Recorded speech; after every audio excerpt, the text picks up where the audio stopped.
Minecraft. A simple sandbox game releasing builds since 2009, created by Marcus Notch Person. Fully released in November of 2011, famously known as the best-selling game of all time. Have you heard of it? Of course you have. Since its creation 15 years ago, Minecraft has become a gaming tyrant, pushing out new updates by the year under Microsoft's ownership. The game's unmatched success would spawn spin-offs of every medium, from books to games to a feature-length film starring the vegan shark from Shark Tale, or whoever this guy is, I don't know. Minecraft has been able to stay on top for primarily one reason: nostalgia.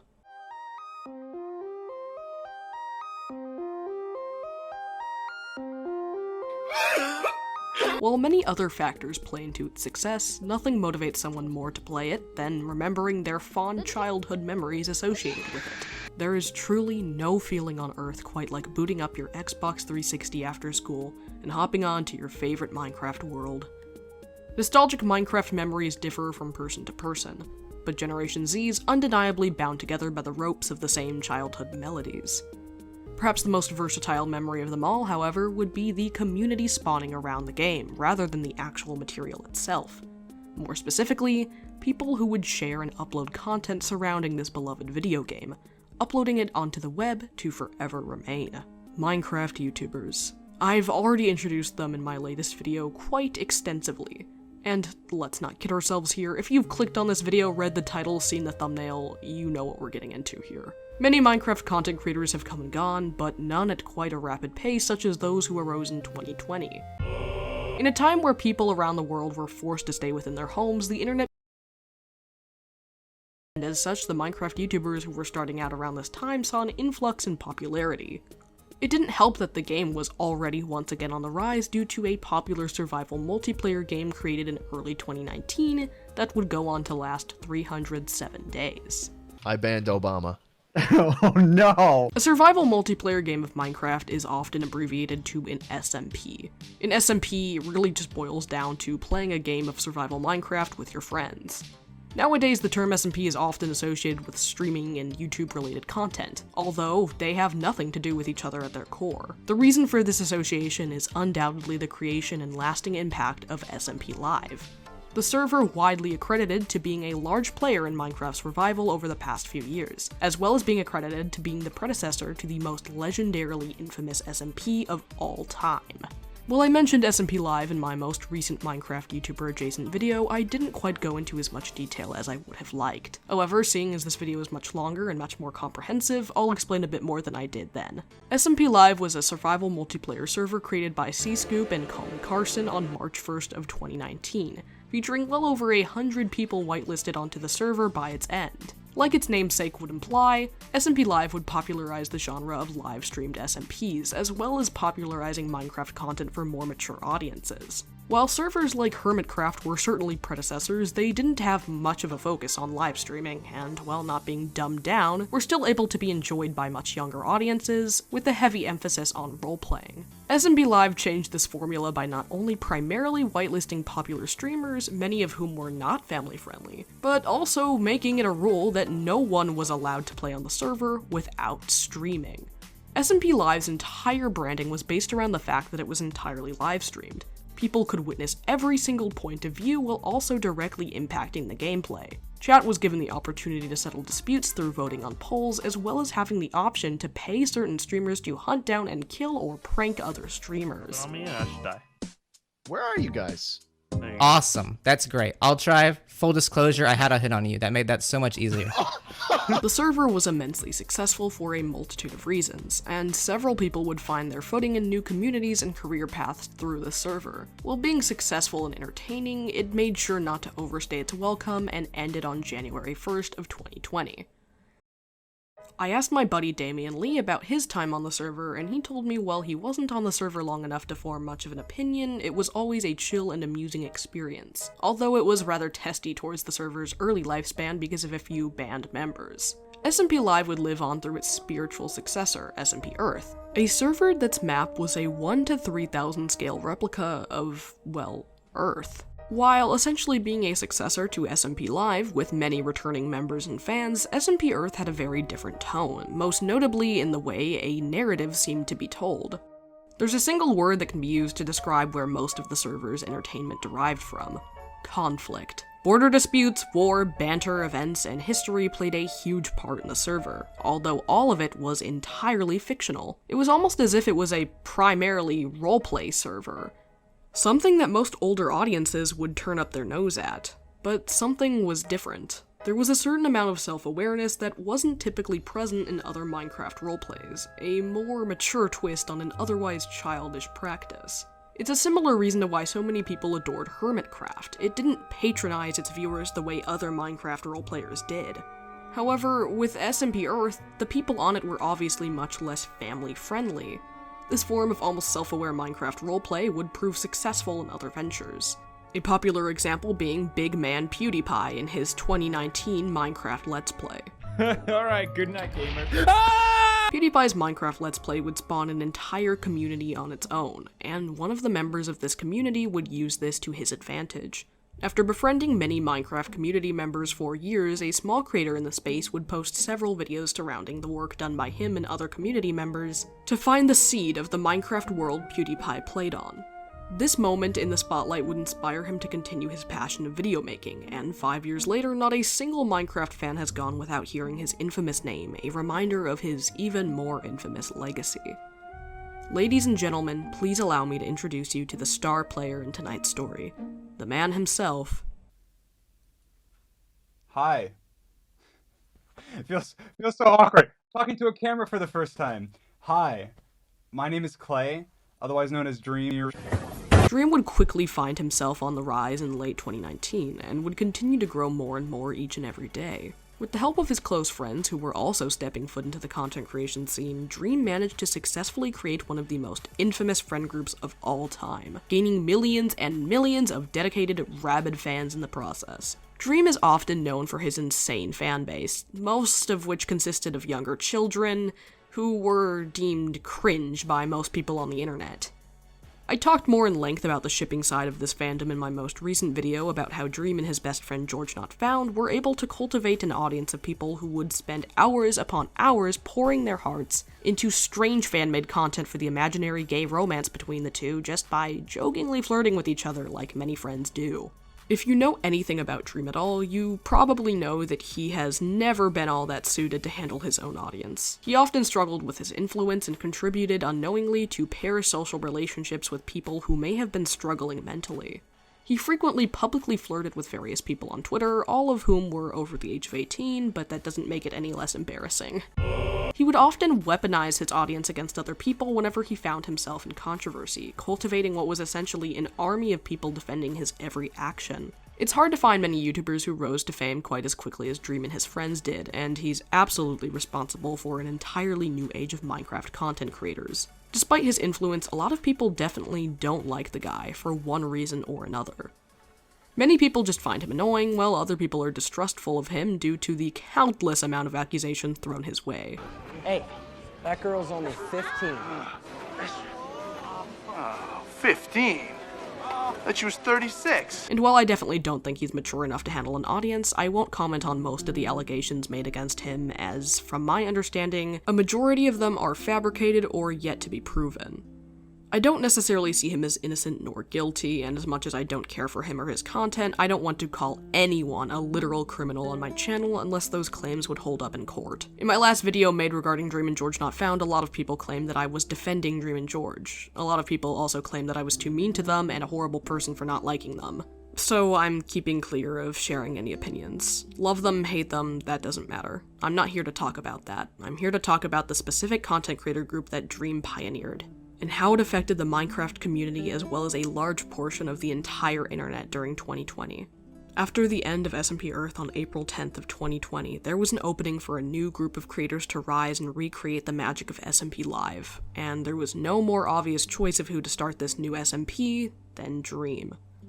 He had been growing massively, he had many ties, not just to Minecraft YouTubers, but also popular streamers as well, and he was looking for a chill, relaxing server to hang out with his friends on anyways. And thus, the Dream SMP was created.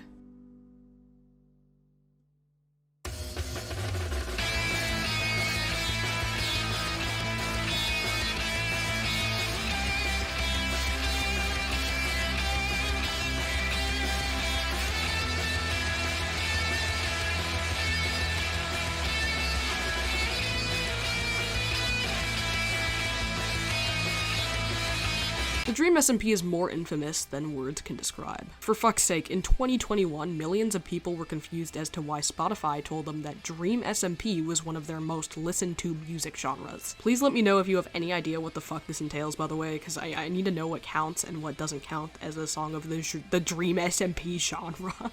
Like, I'm assuming it's like either Dream SMP fan songs or YouTuber music, which is just kind of funny. A lot of people who weren't familiar with the Dream SMP may wonder why exactly it's so infamous. A lot of people say it's because the majority of people on it are criminals or horrible people. Others say it's just because watching a bunch of grown men roleplay the American Revolution but in Minecraft is cringe, and most people may point to the fact that the fandom was primarily made up of younger teenagers in a time when they had much more to do on their hands than any child should, and as such, did what most people their age do, be cringe on the internet. It's not really their fault. The Dream SMP just rose in popularity at a very convenient time. Because of COVID, most people who should have been in school, well, weren't, and with so much time and so little to do as a child, there was no better way than to spend quarantine watching Twitch streams of what was admittedly pretty damn entertaining. The Dream SMP's success, along with its infamy and unanimous hatred of the community, is a topic that has been explored by many different people many different times. And today I'd like to offer my own 2 cents as someone who was actually really into the Dream SMP and the creators on it back when it first started up. Look, dude, look, this is my art from like 2020. This is 4-year-old art. If any of you remember Catboy Egg on Twitter, hey, this is what I'm doing now. Hi. This video should serve as a retrospective, if anything, going over the entire plot and storyline of the Dream SMP, understanding the reason why it rose and eventually fell, recapping the controversies that took place on or around the server, and analyzing the fandom and its impact. Embarrassing as it is to say, the Dream SMP will always hold a special place in my heart, even if looking back at it now, it is admittedly a little bit silly. It is my absolute honor to introduce to you all the most notorious survival multiplayer Minecraft server ever. The server that would define hundreds of thousands of people's personalities for years, and the server that has brought millions of people together since 2020. This, my friends, is the Dream SMP's Unmatched Infamy.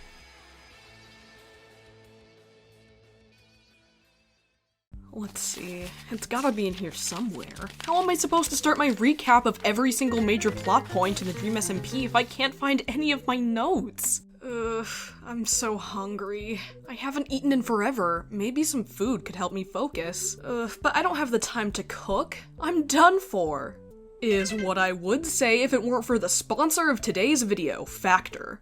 Factor is a service specializing in delivering dietitian-approved, fresh, never-frozen meals straight to your home. And don't worry, I see you. Too much time on your hands, not long enough of an attention span. Lucky for you, Factor's meals are ready to eat in just 2 minutes, so you can get back to the grind lickety-split. You can choose from a weekly menu of 35 options, including popular options like keto, veggie or vegan, calorie smart, or protein plus. So there's always options for my fellow picky eaters. Factor even offers a wide variety of add-ons, including breakfast, smoothies, juices, beverages, and on-the-go lunches to keep you fueled and feeling good all throughout the day. My personal favorite part about Factor is how much stress it takes off my back, especially when I'm working on a massive project such as this one. With Factor, I rarely face the trouble of planning meals, driving to the store, and then waiting in the self-checkout line for 30 minutes. It also helps that Factor offers flexibility to combat my constant indecision, allowing changes to orders every week, and the ability to pause or reschedule deliveries anytime. And today, all you hungry home invaders are in luck, because Factor is hooking up the Quinnafans with an exclusive deal. Head to Factor75.com or click the link below and use code Quinnamon50 to get 50% off your first Factor box and 20% off your next month of orders.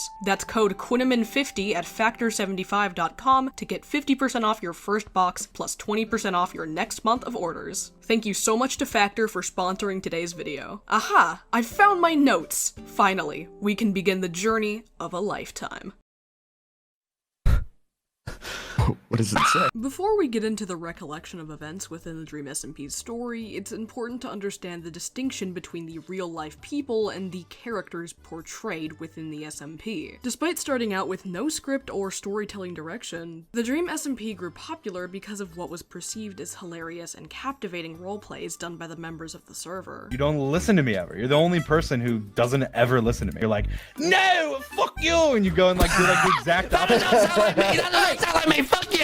The server members banded together to turn what was originally just a fun hangout server into a fully fledged fictionalized story. For the recap section of this video, I will be speaking about these people as if they were fictional characters. This means if I happen to mention a controversial person, while I may crack a joke or two, I will still be treating them as a fictional character and won't mention their real-life actions until the latter section of this video. I'll also be keeping this section of the video relatively unopinionated and more informative due to the fact that it is a recapping of over 400 hours of content and aims to serve strictly as, well, just that, a recollection of events, rather than just me going, wow, oh my god, the Dream SMP is so cringe every 3 seconds. If you'd like to skip this recap and are only interested in the silly and cringe dramatics of the fandom, you're more than free to do so. The Dream SMP began as a simple survival multiplayer server created by Dream and his friends, created for the sole purpose of, well, having a good time, relaxing with friends, and streaming to an audience. While most people strongly associate the Dream SMP with its complex and often cheesy storytelling, the countless wars and disputes, the scripted lore and events, and of course the questionable mental state of most of its members, the Dream SMP was originally just what you'd expect any other Minecraft server stream to be. On April 25th, Dream and George Not Found created the Dream SMP, what then was a normal survival Minecraft server. On the first day, Dream and George would spend most of their time exploring the newest Minecraft snapshot, one that had added many updates to the Nether. Dream hadn't had time to properly explore the new update due to the fact that he had primarily been focusing on challenges and speedruns, and the server allowed them to explore the new update to their heart's content, although their time in the Nether didn't necessarily go as planned. Oh god! Oh god, they're mad! George! George! Whoa! This lag killed me! It was the lag! Okay, no, don't go. Drop it! Drop it! I'm dead, I'm dead, George, I'm dead, I'm dead. what did Do you- something! Wait, what? Wait, what? Yeah, I tried landing in that gap and I fell. Like that.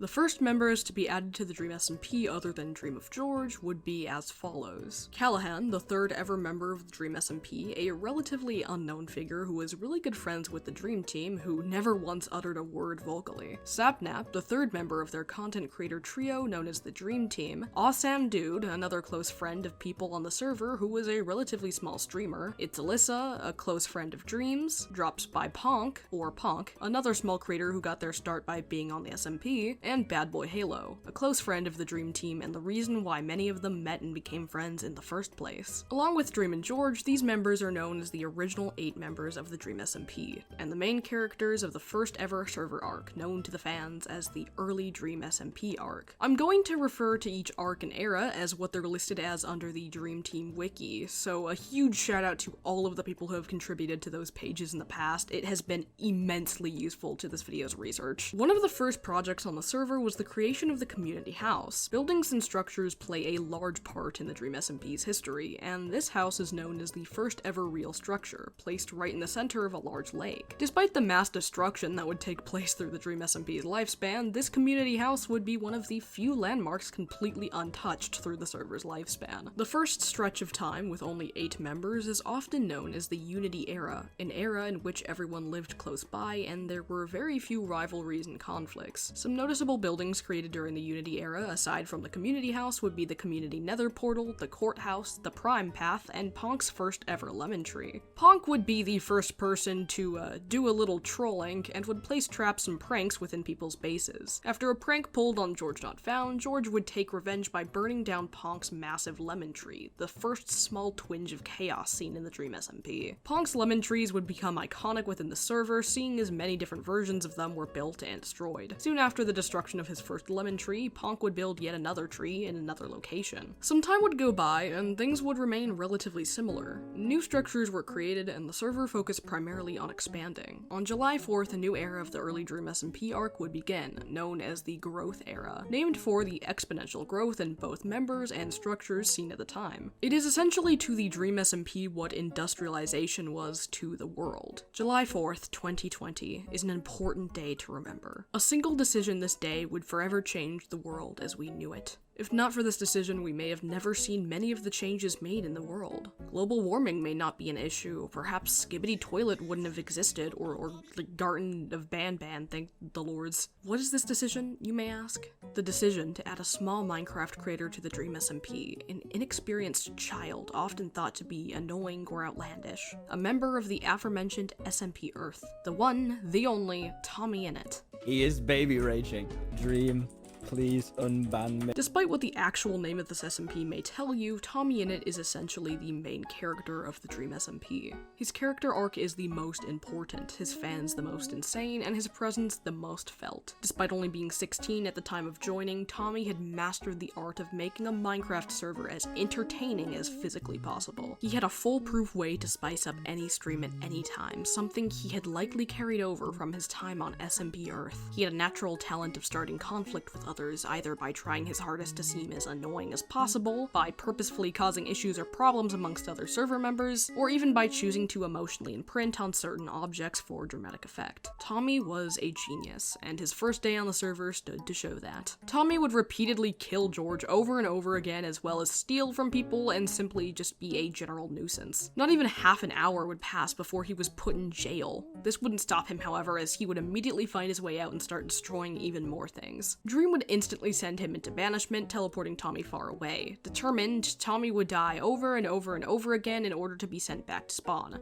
and Dream just kept on teleporting him again and again. Tommy would be forced to comply after being banned, however he still continued to annoy people throughout the server. On July 7th, 3 new members would join the server: Tubbo, Puns, and Fundy. Purple would also be whitelisted around this time, but would not log on to the server until the 9th. The 3 quickly got themselves situated, and Tubbo would find his pet pufferfish Fuck It. On this day, Tommy would receive an item that would go on to hold great sentimental value for him. After killing a creeper with a skeleton's arrow, the creeper would drop a music disc, a rare drop obtained by killing a creeper in such a way. The music disc was for the Minecraft song Mellow High, and on July 8th, he would get the music disc for the song Cat from a zombie spawner found near his base. These 2 discs single-handedly changed everything, despite not having much value. Tommy immediately cherished the items to the extreme, and the conflicts that would follow in response would create the middle-aged white men roleplay we all know and love today. Aside from finding the cat disc, the 8th would be a big day for conflict in the server. Tommy and Fundy would prank Tubbo and kill his pet chicken and pufferfish. A trial was held for this, leading to a part of the courthouse to be damaged, and in retaliation,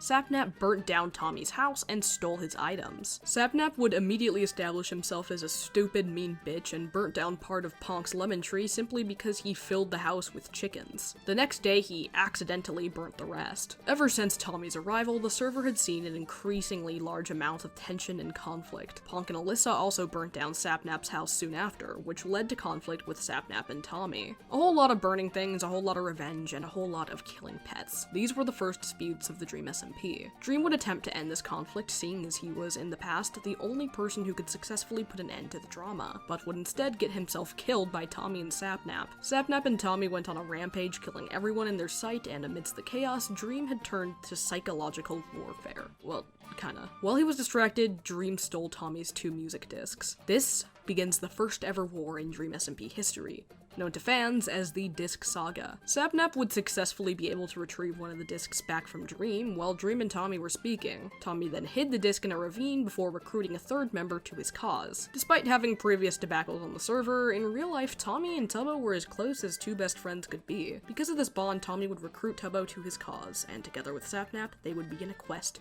to retrieve Tommy's beloved music discs. The 3 of them would continuously attempt to ambush Dream within the ravine in order to retrieve the final disc from his inventory, and through many failed efforts, Tubbo was eventually able to lay a killing blow on Dream, and the 3 celebrated into the night. Afterwards, Tommy made sure to hide the discs yet again. Dream, however, was determined, and made it clear that when he found Tommy's discs, which he would, as he claimed to intend on devoting hours to searching for them, he would promptly burn them.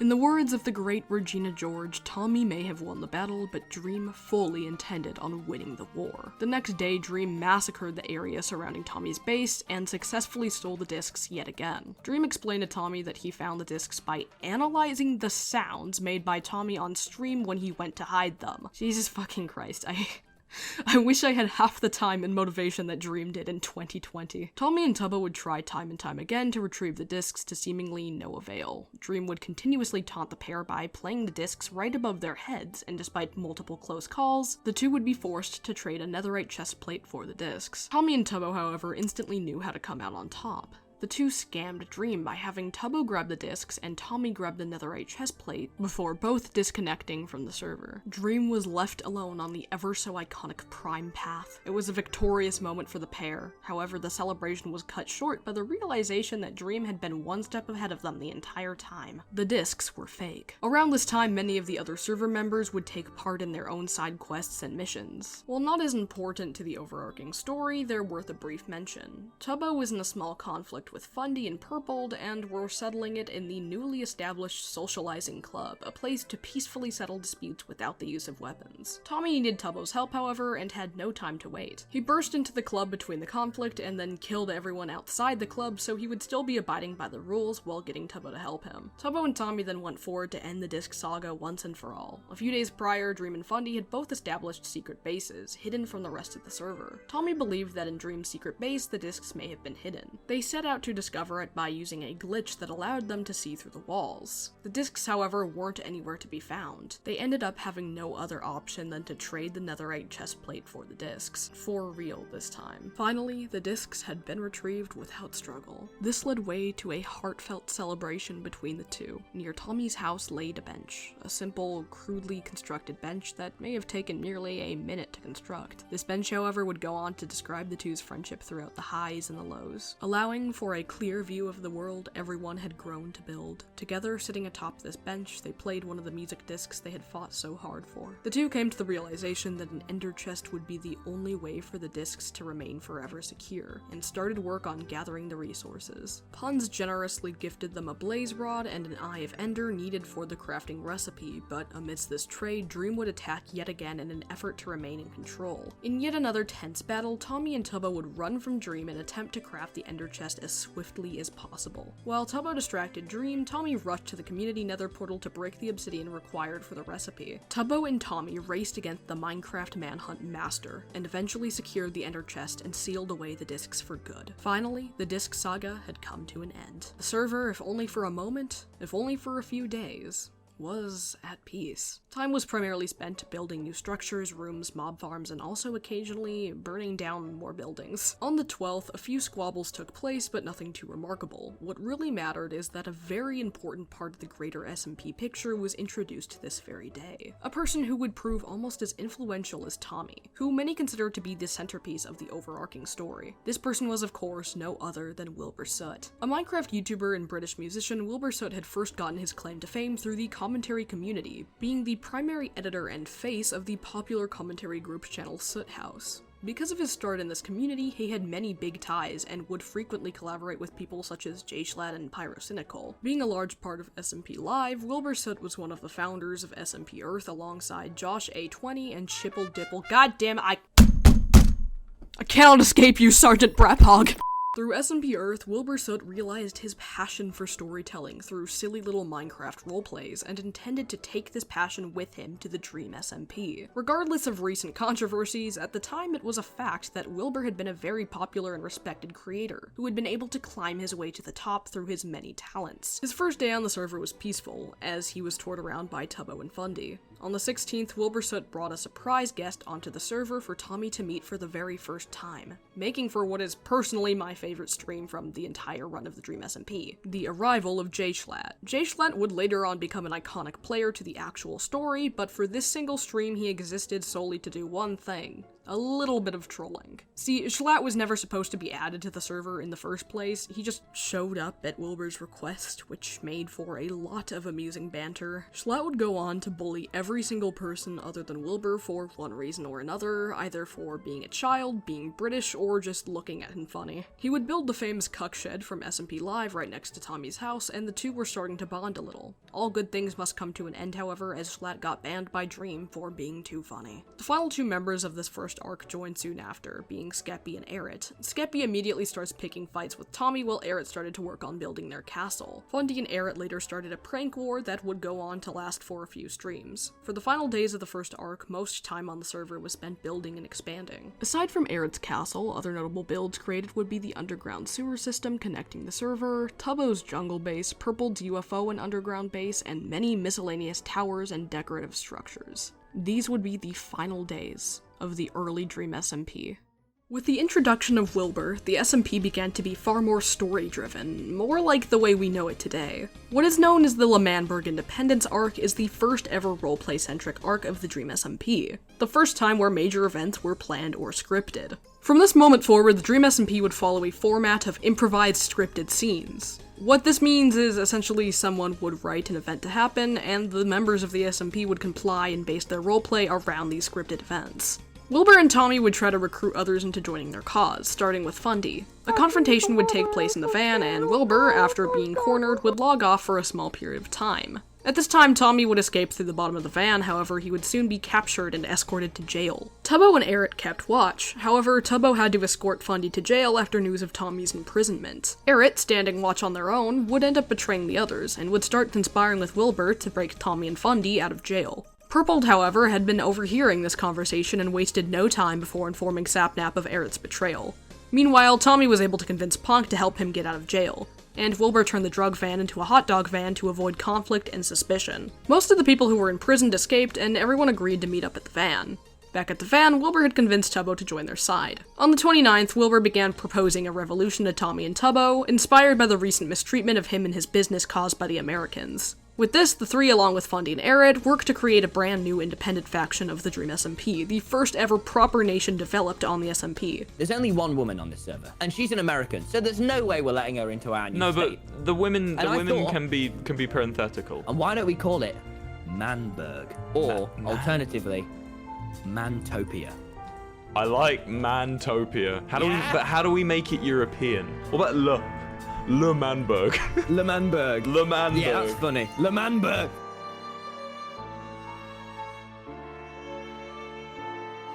Oh, Dream, the things you've set in motion. This nation would go on to be known as L'Manberg. The group begins to construct their brand new nation, and before long, Dream takes a visit to L'Manberg. He informs the citizens that it won't be attacked as long as it isn't independent, and remains a part of the greater Dream SMP. The citizens of L'Manberg disregard this, wishing for independence, and together they wrote the L'Manberg Declaration of Independence, or Independence, they pronounce it like that because they're British or something. Because of this, Dream declared war, and the Dream SMP versus L'Manberg war would begin. The two sides of this war are made up of the Dream SMP faction, consisting of Dream, George, Sapnap, and Puns, against L'Manberg, made up of Wilbur, Tommy, Tubbo, Eret, and Fundy. Most of this war for independence is, well, a war, so most of it is just fighting and yelling and role-playing. The actual battle lasted a day on August 2nd, when L'Manberg refused to wave white flags. Dream's army surrounded the walls of L'Manberg. The war kicked off with Dream SMP's faction taking the advantage from the high ground. The L'Manberg army would take the advantage by climbing Punz's tower, and the Dream SMP army would fall back for a moment. Eret had a plan to win the battle once and for all, leading the army to a control room that would launch a surprise attack on the opposing army. Once everyone had been confined underground, however, Dream's army swarmed and killed all of them, and their loot was all stolen or burnt. Eret had betrayed them, and then said their iconic Dream SMP quote, you know, in the, like, ominous quote compilation, scary Dream SMP quotes. Down with the revolution, boys. What? It was never meant to be. At this betrayal, Wilbur, Tommy, Tubbo, and Fundy all lost a canonical life. Oh, I haven't explained canonical lives yet, haven't I? Thankfully, it's a relatively simple concept to understand. Obviously in Minecraft people die a lot, and in the Dream SMP people die even more. In a server created for entertainment, people will often die in Minecraft for comedic effect or even just to respawn somewhere else. When the storytelling elements of the Dream SMP began to be implemented, they introduced the concept of 3 lives and canon deaths. What this means is each server member has 3 lives. If a server member dies in a scripted event, it counts as a canon death, taking away one of their lives. Once they lose all 3 lives, they die for good.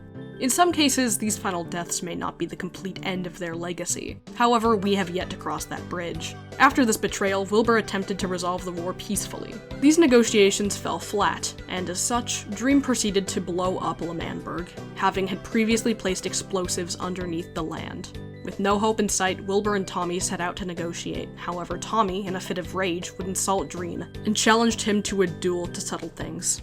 Dream agreed, and conditions for the duel were set. If Tommy won, L'Manberg would be granted independence, and if Dream won, not only would L'Manberg not be granted independence, but Tommy would have to give him one of his oh-so-precious discs. 1, 2, 3, 4, 5, 6, 7, 8, 9, 10 paces fire. Whew. Yeah! Yeah! Tommy would end up losing the duel, and as such lose his second canon life, losing 2 lives in the very same day. Fortunately, however, he was able to secure L'Manberg's independence by handing over both of his discs to Dream. L'Manberg was free. I'm gonna keep it short and sweet, gentlemen. As we gaze upon the swaths of redwood trees, as the now president of L'Manberg, we're not democratic, I've elected myself. Yes. Hereby state. Yes, good. Yo!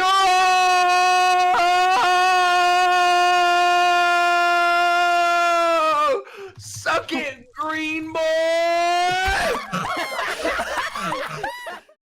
After the L'Manberg War, the nation focused primarily on growth, and the era served mostly as a transition period between the war and another important, and my personal favorite, era. During this transitional era, 4 new members would join, these members being Jack Manifold, Nihichu, Quackity, and Carl Jacobs. The religion of Church Prime came into existence during this time, stemming from a joke surrounding, well, Twitch Prime. Dream proclaimed himself the god of this religion, and Tommy the chosen one. A church was soon built for the religion. Other notable builds include the L'Manberg flag, built by Nihichu, you know, the one that every 13-year-old had hung up in their room at the time, and more lemon trees. 2 conflicts also took place during this time period, being the Railway Skirmish and the Pet War. Can we get back to politics? Please? Yo. Sorry if my voice sounds weird, I blew out my vocal cords yesterday at a concert. It was really good though. Since L'Manberg's inception, Wilbur had proclaimed himself to be the president of the nation. Because of this self-declaration, he often felt as if he hardly had any actual influence of power over his own nation. Wilbur had to truthfully earn himself the right to lead, and as such, Wilbur decided that L'Manberg would hold a democratic election and that he would run for president with Tommy as his running mate. They plotted to keep the election a secret, being the only party to run for office so that the citizens had to vote for them. One of the newer members, however, Quackity, discovered their plan and decided he would run against them in the election. Previously known for amusing commentary and wacky Discord-related videos, now known primarily for his Minecraft endeavors, Quackity was a very influential addition to the Dream SMP. His eccentric personality made for good entertainment for casual viewers, also allowing for him to get more creative with his storytelling aspects. This election would be his first, but far from last, proper role within the SMP's story. Wilbur and Tommy would name their party POG 2020, standing for Politicians of Gaming, whereas Quackity would name his party Swag 2020, with Swag standing for So We Are Gamers, and stated that he would announce his running mate soon. Wilbur and Tommy would start working on ways to surpass Swag 2020, one of which being a written list of reasons to vote for them. The reading goes as follows. Reasons to vote for us. 1. We won the war. Tubbo. 3. We don't like Sapnap, we just don't. He's just not that appealing. 4. George not found, he looked at us once and we got shaken up. 5. We will not stand for tyranny. 6. We are bonded by blood, no weapons here. 7. Probably endorsed by Vicstar. 8. We will lower taxes. 9. We will make big things. 10. We will be huge men. What do you mean by that? 11. We will abolish Errant. 12. We will abolish. 13, I will president. 14, we are fucking strong and shit. 15, we will never be irrelevant. 16, we have the Pogon. 17, Mondays off. 18, we will make even bigger things. 19, we will make things 1 inch bigger than Quackity. Both parties began to scramble for the server's approval, and soon enough, the first political debate took place. Shortly before the debate, Quackity announced George Not Found to be his running mate, and during the election, Fundy would try to form his own party. However, he was shut down by Wilbur, which led to Fundy taking Quackity's side. Also during the debate, Wilbur dressed up, I guess, like a little revolutionary outfit. It's a little bit funny. He's very committed. Good for him, I guess. During this debate, several topics were brought up, such as territorial policies and opinions on the ongoing pet war and the killing of pets. Tommy would attempt to bribe Carl Jacobs, who had been administering the debate, and Carl would sway the debate in Wilbur's favor before the running mates Tommy and George would debate against each other. At this debate, chaos ensued and would end with no clear victorious party. The presidential election. Both parties continuously slandered and fought each other, and improvements were made to the server, such as building a crudely constructed White House and preparing the L'Manberg podium for the day of the election. Around the 21st of September, the election would take place, with the two running parties giving speeches to the server atop the L'Manberg podium. George would be asleep through the election while he was supposed to be with Quackity. This would be the first of many times George would simply sleep in real life through important events on the server, and honestly, I gotta respect him for that a little. Man's got his priorities straight. Both parties would give their speeches on the podium, and afterwards, much to Wilbur's annoyance, Fundy would take the stage and formally announce his own party with Nihichu or Nikki as his running mate, this party being Coconut 2020. Wait, Coconut? Think you just fell out of a coconut tree? Wilbur would immediately deny Coconut 20 the right to run, but the people gave him immense backlash and he decided to allow their party to be included. Soon after, it was time for each party to bring forth their party's endorsements. Coconut 2020 would log off in a panic after realizing they, in fact, did not have any endorsements, but would soon return. Quackity would step forth first, bringing KSI as Swag 2020's endorsement, however giving no evidence of such. Pog 2020, on the other hand, would bring to the table a video of Vicstar's endorsement.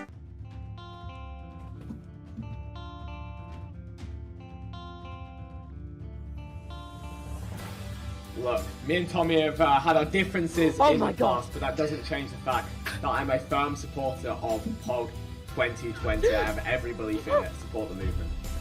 Yeah! Pog 2020 would have one more endorsement, however, brought onto the server by Wilbur. In a miraculous turn of events, Schlatt had finally returned to the server to show everyone else how it's really done. Thank you, Schlatt.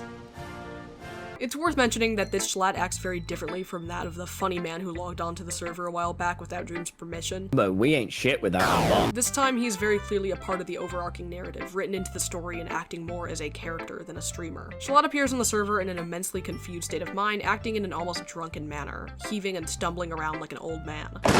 Tommy would have to escort him to the podium, and upon actually arriving to give his endorsement, Schlatt would have no idea why or how he was there. Yeah, presidency. Yeah. Who's this? Presidency for the Manberg. Who's this? It's me, babe. Don't call me that. My toxic Yowie? Have I found you at last? And in such an unexpected form of media. God forgive me, for I have sided with the enemy. I'm gonna put you right next to Billford. Schlatt goes on to ramble, accidentally endorses Coconut 2020 instead, and proclaims that he himself will run for president, naming his party Schlatt 2020 before getting shoved off the stage. Dream goes on to endorse Schlatt, giving him his prized crossbow, and Schlatt begins firing shots at the podium, striking Tommy. Chrysalis Stick, the history book on the shelf, really is always repeating itself. Tommy, Wilbur, and Quackity fled from Schlatt following his attack. During their time of hiding, the poll to decide the victor of the presidential campaign would go live on Wilbur's Twitter, including Coconut 20 and Schlatt 2020. Wilbur, desperate and afraid that they may not have a shot at winning, attempted to reason with Quackity, asking for him to pull the Swag 2020 and Pog 2020 votes together in order to secure a victory if they are beaten out by one of the other parties. Quackity quickly saw through this and would end up endorsing Schlatt 2020 instead. All the people could do was wait until the polls finished. During this time, Quackity would also attempt 3 marriages in Carl's secret underground marriage chapel, but none of them went through. Was this necessary to mention? Not really, but I guess it's somewhat important to remember that, like, Quackity and Schlatt are fiancés, so I bring it up because that. The day of the election, a new member was added to the server, this being H-Bomb, although he didn't really do anything other than be given a tour. Meanwhile, Tommy and Tubbo reminisce about the good old days before Tubbo shows off his newly constructed secret bunker to Tommy in the case of total disaster following the election results. Before long, it was time for Wilbur to reveal the results of the election. Also, this is important to add, but I think I genuinely just forgot to put it in the script because my brain is so muddled. Sometime during this arc, or the last arc, I can't remember, it was established that Fundy is Wilbur's son. I mention this now because it's brought up a lot more from here on out, with Wilbur directly commentating on the fact that Fundy is running against his father, so yeah. Wilbur steps forth and prepares to announce the results. For those of you wondering, so maybe like 2 people, I was in the audience watching live at this time and I voted for Schlatt 2020 because I like to cause problems on purpose. That's my official political stance. Cancel me if you want, that's just my opinion. Go ahead and cancel me, I don't care. Out of 250,000 votes, 9% voted for Coconut 2020, and despite coming in last place, Fundy and Nikki still celebrated the fact that 20,000 people cared enough to vote for them. In third place with 16% of votes was Schlatt 2020, and in second place with 30% of the votes was Swag 2020. With 45% of the votes, Pog 2020 had won the election. Tommy would immediately begin to celebrate, running out of his room to tell his mother that they had won the election, clapping and screaming for their success. His celebration would soon be cut short, however, as Wilbur revealed something to Tommy and to the audience. After the announcement of the 2 newest running parties, Quackity had made a deal with Schlatt, saying that no matter what happened, he would pool Swag 2020 votes onto Schlatt 2020 votes, essentially meaning that a vote for Swag 2020 was a vote for Schlatt 2020. Schlatt and Quackity had won the election.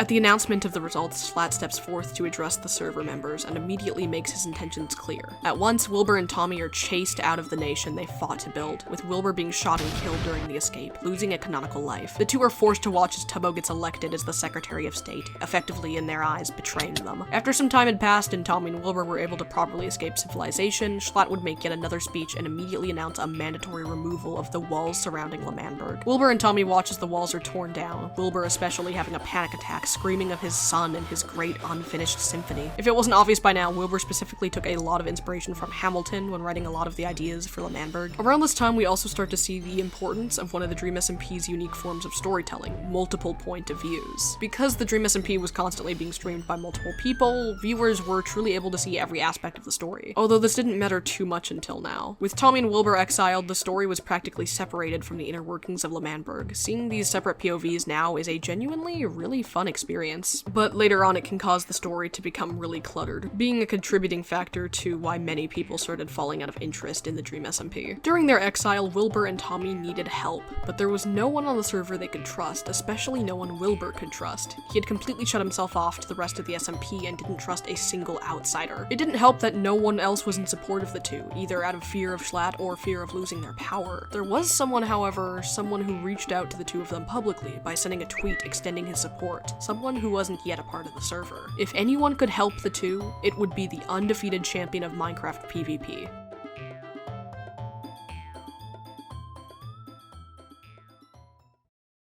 You like him or don't like him, there's nothing you could do about him because he's number 1.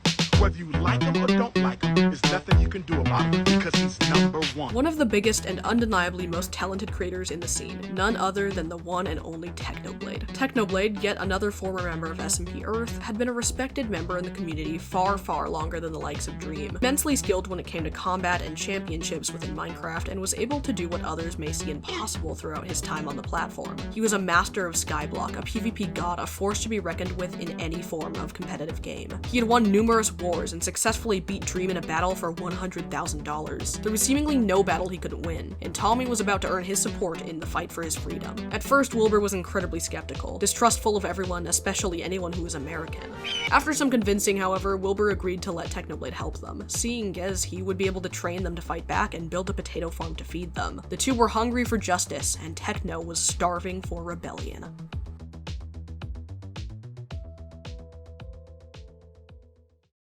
Tommy suited up and made the journey to Spawn to retrieve Techno and bring him to their hideout. Meanwhile, Schlatt made yet another presidential speech announcing that L'Manberg is no more. The people of L'Manberg refuse to take L's, and as such, the nation is renamed to Manberg, much to Tommy and Wilbur's distress. Tommy, Wilbur, and Techno decide to dig out and expand more of their hideout and discover a ravine, making it their official base. The three call Tubbo and convince him to join their cause as a double agent. Tubbo agrees to report back to them the happenings in Manberg, as well as sow seeds of doubt within Quackity and Schlatt over power. Schlatt and Quackity began to quickly fight each other over their power dynamic and eventually agreed to join positions. However, the tensions are high, especially with Quackity pointing out that Schlatt had been appreciating his fat ass less and less each and every day when he had previously told him it was the fattest ass in the cabinet. Lovers' quarrels are hardly taken as seriously as they should be these days. Tommy, Techno, Wilbur, Schlatt, and Quackity meet up to negotiate a day of peace and permission to stay in Manberg for that day only. Schlatt grants them a one-day visa to Manberg, as for a day only, someone very, very special would be visiting the Dream SMP. However, this would still be a few days away, and in those days, some important changes would take place. Seeing as Schlatt is scarily alcoholic,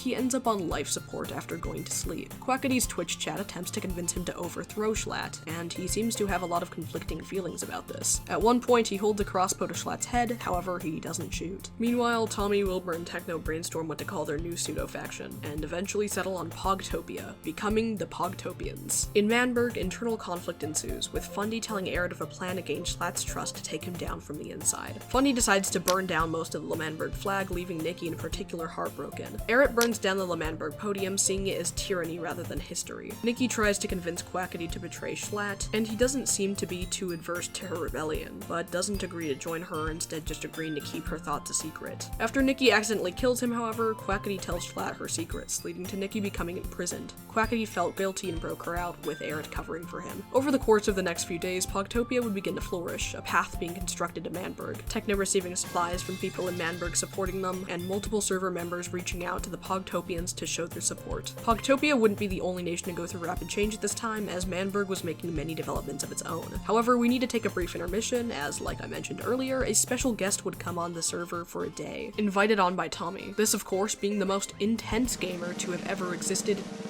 Tyler Ninja Blevins. The fuck you say to me, you little shit! Here's an ancient Quinn fact. I'm Ninja's biggest fan. I always have been. To this day, I still have his YouTube notifications on when I literally have never seen a single video from him. I have him in Fortnite. I ate his Takis. I love this guy. So when he went on the Dream SMP, you bet your ass I was there. Eyes glued to the screen. Stop it! Not much happened, really, other than wacky hijinks, but Ninja did build a little house, buy drugs from Quackity, and marry George Not Found. Thank you, Ninja. I'm not seeing enough movement! Back to the main story, Manberg has been changing swiftly. Now with a brand new flag following the burning of the previous one, many new buildings, and of course, trouble in paradise, with Quackity and Schlatt fighting over one thing or another. A rebellion was taking place within his walls, and Schlatt would hold a celebration of Manberg and its new changes in order to evoke a sense of pride and community within the Manbergians in an attempt to win them over. This celebration would be known as the Manberg Festival. Wilbur, throughout his banishment, would start to lose his mind. L'Manberg was, in his words, his unfinished symphony, and he couldn't bear to see it the way it was now. As such, Wilbur would devise a plot that would make for one of the most iconic moments in the entire series. His plan was to destroy the entirety of Manberg with a single swift explosion. He announced his plan to Tommy, who denounced it and told him he didn't want to be a part of it at all. Around this time, Pogtopia also saw an unlikely ally, one that Wilbur would approach to help him with his plan. During their banishment, Dream would send his support secretly through signs and books, supplying Pogtopia with whatever they may need. When Wilbur realized he wanted to destroy all of Manberg, he turned to Dream to ask for supplies, and Dream agreed, giving him the materials necessary, and Wilbur's plan would go into effect. The festival took place on October 16th, with 13 members gathering in Manberg for the Manberg Festival. These members being Schlatt, Quackity, Tubbo, Fundy, Bad Boy Halo, Awesome Dude, Antfrost, Callahan, Ponk, Puns, Purple, Nikki, and Techno. Behind the scenes, Tommy and Wilbur would be watching as well. Watching his friends all be joyful and happy made him have second thoughts about blowing up Manberg. It seemed that he wouldn't go through with it, but upon finding out that he and Tommy had been given gifts full of trash while everyone else got meaningful gifts, Wilbur solidified his decision.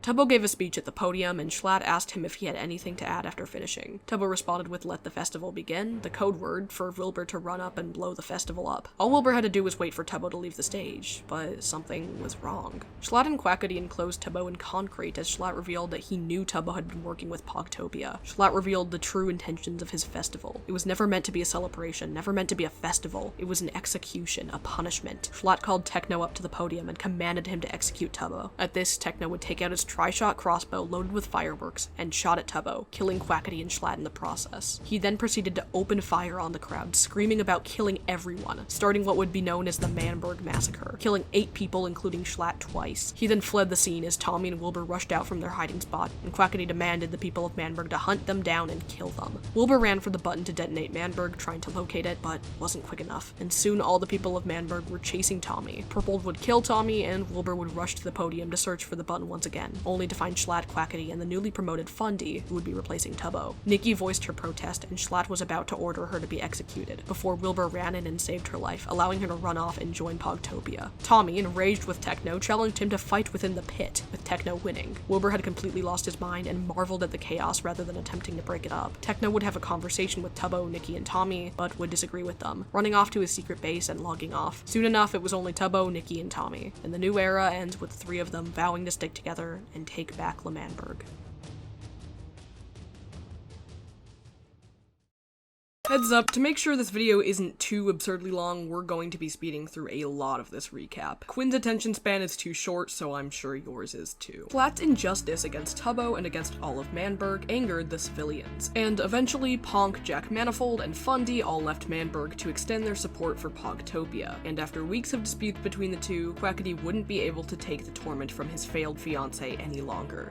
He killed Schlatt during an argument between the two, making for Schlatt's second canonical death, the first being by Technoblade's Manberg Massacre. Following this, Quackity ran off to join Pogtopia. Not too long after the festival, a new yet not yet officially recognized faction would be constructed. Antfrost, Bad Boy Halo, Awesome Dude, and Skeppy would band together to create the Badlands, stating that they didn't agree with the ideals of Pogtopia or Manberg. Most of the festival aftermath era is spent witnessing changing loyalties before an inevitable war to take back L'Manberg. The Badlands would start siding with Pogtopia, as their goal was to always side with the losing team to create conflict. The greater Dream SMP faction for the majority didn't want to step foot in the war, however Eret, who would become king since their betrayal past war, would fight with Pogtopia. Dream told Eret if they fought in the war, they would be forfeiting their position as king, however this time around Eret denied the power that they were given, deciding instead to go through with supporting Pogtopia. Meanwhile, Schlatt had no one. His only supporter was Carl Jacobs. So apparently all the gay moments between Carl and Chris were just a joke. Schlatt needed allies and he needed them fast, and as such he called upon Dream to ask for his support, offering him a mysterious, powerful book. Despite literally no one knowing the context of the book, Dream always loves making poor decisions and immediately agreed to offer his support to Schlatt. Skipping through a bunch of filler, we finally make our way to November 16th, a day to remember. Before the war, tensions are higher than ever, and George Not Found is building a hobbit house with a big grin on his face. Why did he do that? Is he stupid? Dream spread word of a traitor within Pogtopia, and tension within the nation grew, with no one knowing who this traitor could be. Each army geared up for the war, and Wilbur stated that if they lost, he would be sure to blow up Manberg for good. Over the past month, Techno had been preparing while everyone else didn't do much. Of course he did, king that he is. This led to an iconic moment in which Techno led the people of the rebellion to a secret stash of weapons, materials, armor, anything they could think of. They were ready for war. As the sun set, the time for war began. Tommy led the army to battle, yet another war would break out similar to the first L'Manberg War, following similar tactics such as scaling the towers and firing from above. The first to die would be Carl at the hands of Technoblade. The rebellion seemed to take control. It was looking like they were going to win. Dream asked to speak with Wilbur and announced that despite his poor decision, Schlatt hadn't even bothered to show up. He announced Manberg's surrender, leading everyone to the remains of the Kamaravan, where they all gathered around Schlatt, leading to yet another iconic moment. Wilbur ordered Tommy to execute Schlatt, however, the universe had other plans for him. Within the Kamaravan, the beginning of L'Manberg and the end of Manberg, Schlatt would have a heart attack and die. Pogtopia had won. Dream announced that there was really no traitor, and he made the whole thing up to distract them. Wilbur would name Tommy the president, much to everyone's surprise. However, Tommy stated that he couldn't be president as he still had unfinished business with Dream, referring to his discs. Wilbur, however, also announced that he too couldn't be president, and on the podium, he gave the presidency to Tubbo. Following his speech, everyone started work on taking down the remaining festival decor. Everyone was celebrating, and finally, everyone was, well, at peace. Everyone but Wilbur. While the people were celebrating, no one had noticed his absence, yet shortly after handing Tubbo the presidency, he would disappear. It seemed that Wilbur had become far too gone, and despite the fact that they had taken back their nation, it just wasn't enough. Wilbur would enter the detonation chamber, standing in front of the button that had the power to turn the entire country to ruin. During this, however, Techno would begin screaming on about anarchy and how they were only replacing one tyrant with another. He killed Tubbo once again, addressing the crowd. During all of this, chaos would ensue. He had a saying, Phil. It was never meant to be. Oh my god. You didn't.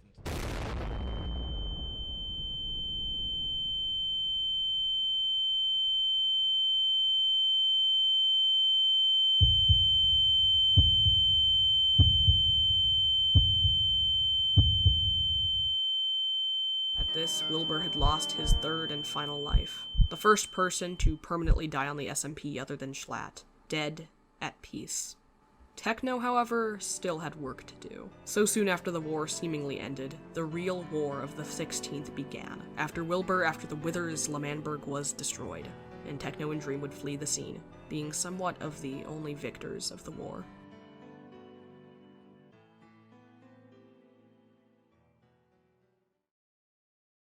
And so, we begin the fourth arc of the Dream SMP, the Retribution arc. The day after the events that unfolded on November 16th, under Tubbo's leadership, the people began to rebuild L'Manberg atop the wreckage, preserving the crater as a symbolic monument. Tubbo named Tommy vice president and elected Carl, Quackity, Fundy, and Nikki to join his cabinet, while also acknowledging the newly joined Philza as a citizen. Technoblade retreats to his secret base and war bunker, showing it off to Philza. A new member also joins around this time, being Captain Puffy. Tommy and Tubbo were able to get one of the discs back previously, and seeing as Tubbo originally suspected Tommy as the traitor, and Tommy's feelings were hurt by this, he gave Tubbo Mellow High as a symbol of trust. 3 days after the end of the war, a funeral was held for Schlatt, although it's less of a funeral and more of a mockery of the former president. Schlatt's body parts are kept within a coffin, and Quackity takes his heart from the casket, giving a speech before eating it. Let's go! Very soon after Wilbur's death, an important new character appears. This being a different character than Wilbur, but still portrayed by him.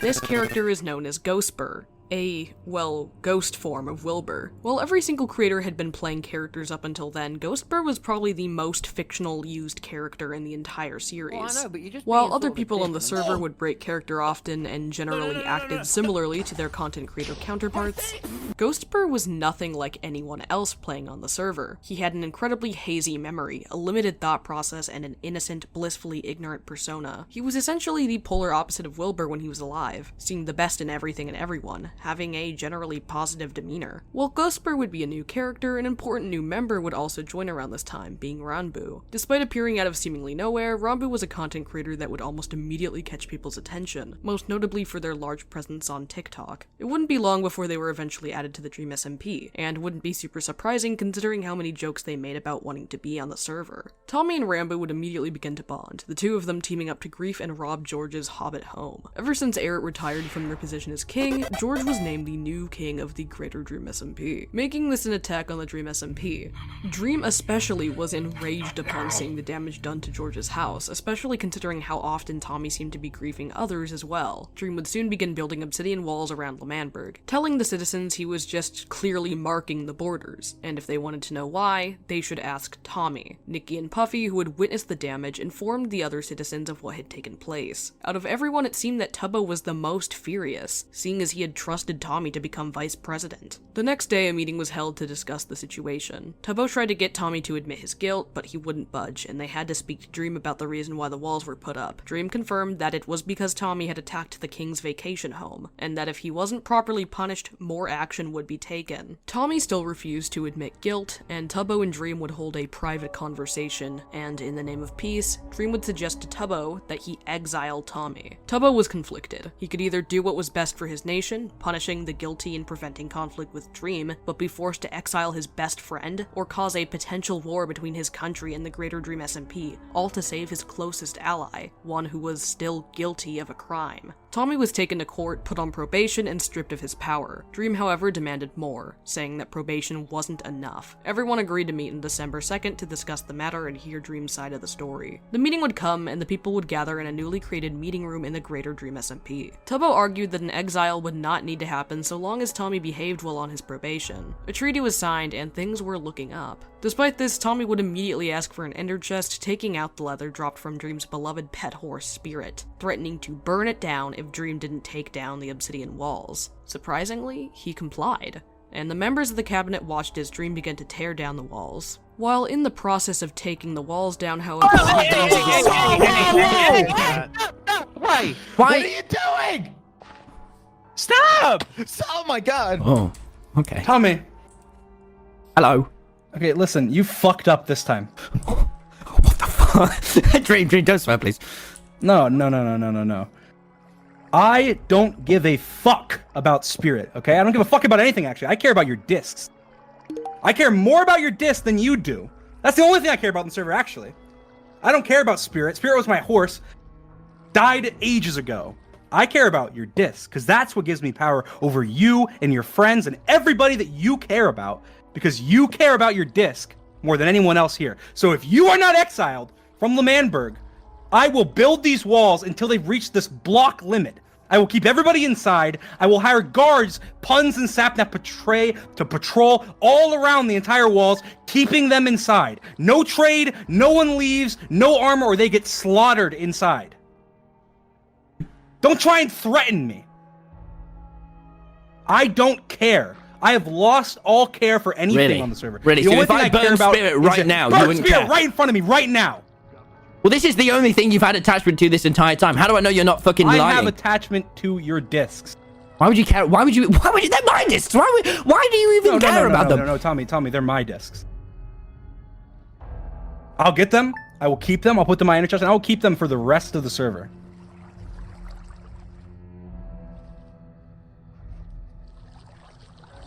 Listen, Tubbo. You have 3 days. If you do not exile him in 3 days, I'll do what I said. What? What does that entail? What the fuck do you mean? Well, L'Manberg can be independent, but L'Manberg can't be free. What?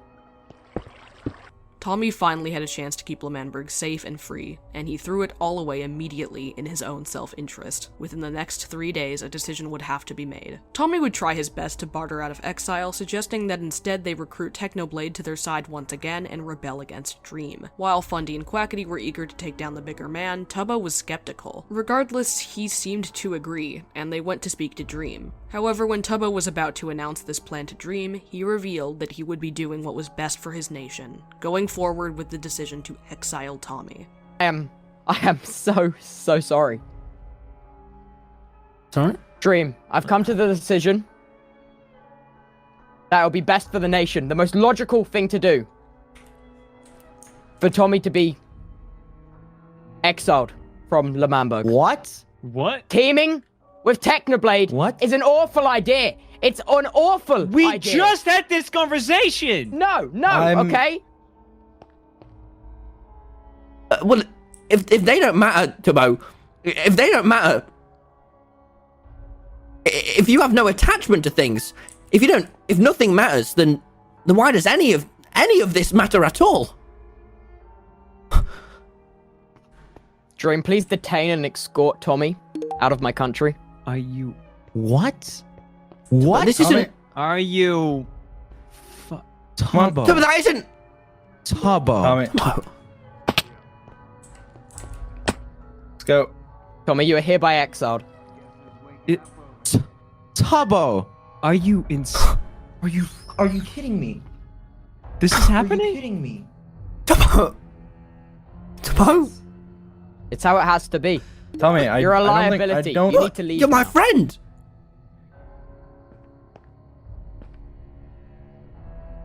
Goodbye, Tommy, Tommy. I don't think you want to die, Tommy. You need to Tommy was immediately escorted out of Tubbo's country by Dream, who told him he was not only exiled from L'Manberg, but every single nation and area that had been touched by another member of the SMP. Ghostbur, who had been confusingly watching events unfold, decided to follow Tommy as he was being escorted away. Where are we going? Where are we going? Wherever the... Here you go, Dream. Wherever the river takes us. It was clear that Dream was relishing in the opportunity to torment Tommy throughout his journey, mocking him, manipulating him, forcing him to set his spawn far away, and stripping him of all of his items. The content creator counterpart of Dream was making himself the villain of the story, playing the character of a grown man whose entire purpose in life seemed to be to have power over everyone else, and emotionally torment a 16-year-old boy for no reason other than just feeling like it. Nice robbing you. He just robbed us. Tommy, I think we just got robbed. A bit of a rocky start to our vacation.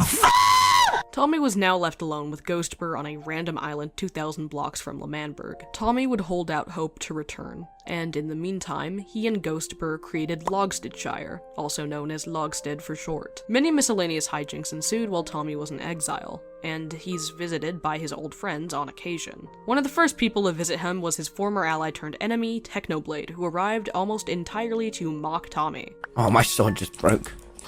No one would laugh at you.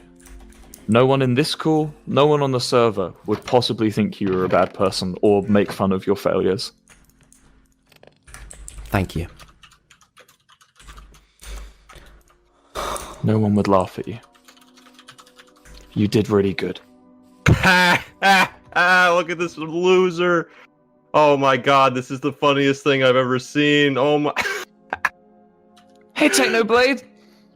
Oh, hey, Wilbur.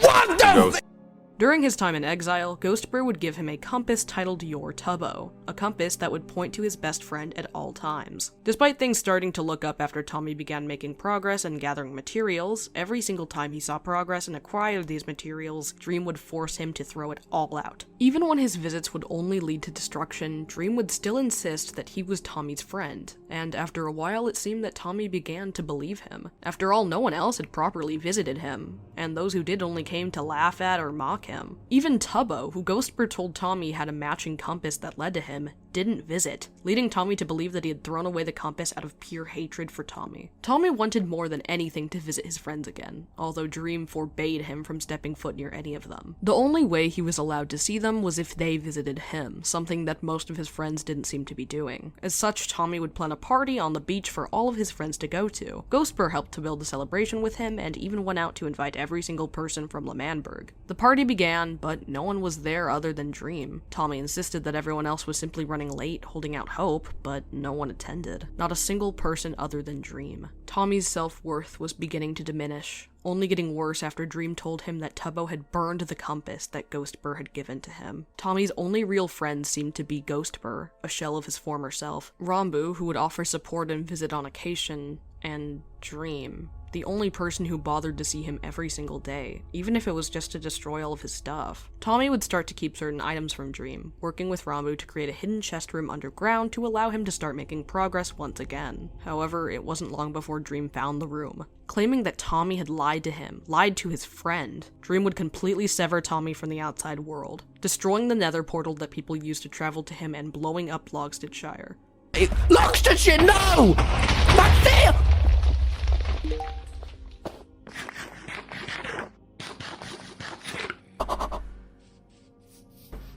In the remains of the destruction, Tommy would crumble. There was nowhere left to go, nothing left to do. His only friend, Dream, left him. Tommy, think about what you did.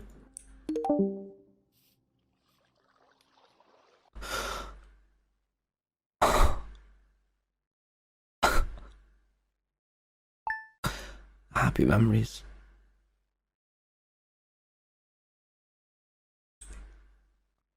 Sad memories.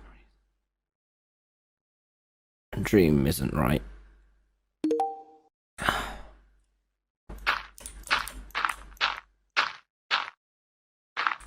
I don't need the nether.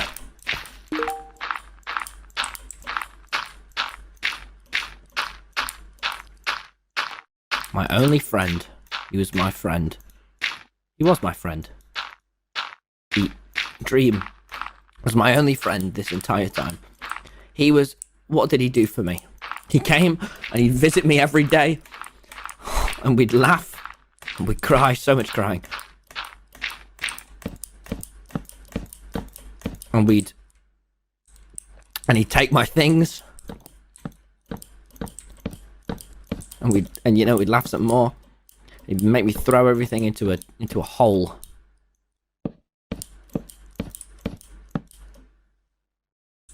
And he said to me, I'll see you, the last words was, I'll see you every week to come and watch you. Well, now you won't, come and watch me, come and watch me. See me every week to come and watch me.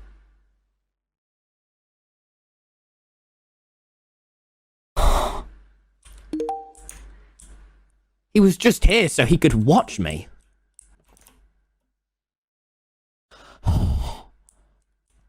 But wait, I've just remembered something. Don't you remember what I said about multiple perspectives? Well, now, with Tommy completely alone, these different perspectives matter more than anything. What's been happening back in L'Manberg all this time? Why did everyone seem to start hating Tommy to the point where no one attended his beach party? What's Technoblade up to? Well, Tommy was in exile. Many things back in the Dream SMP changed. We haven't even talked about Mexican Dream yet. We can't just sit idly and ignore these important developments. Let's go back to the day of Tommy's exile and look through a different lens, shall we?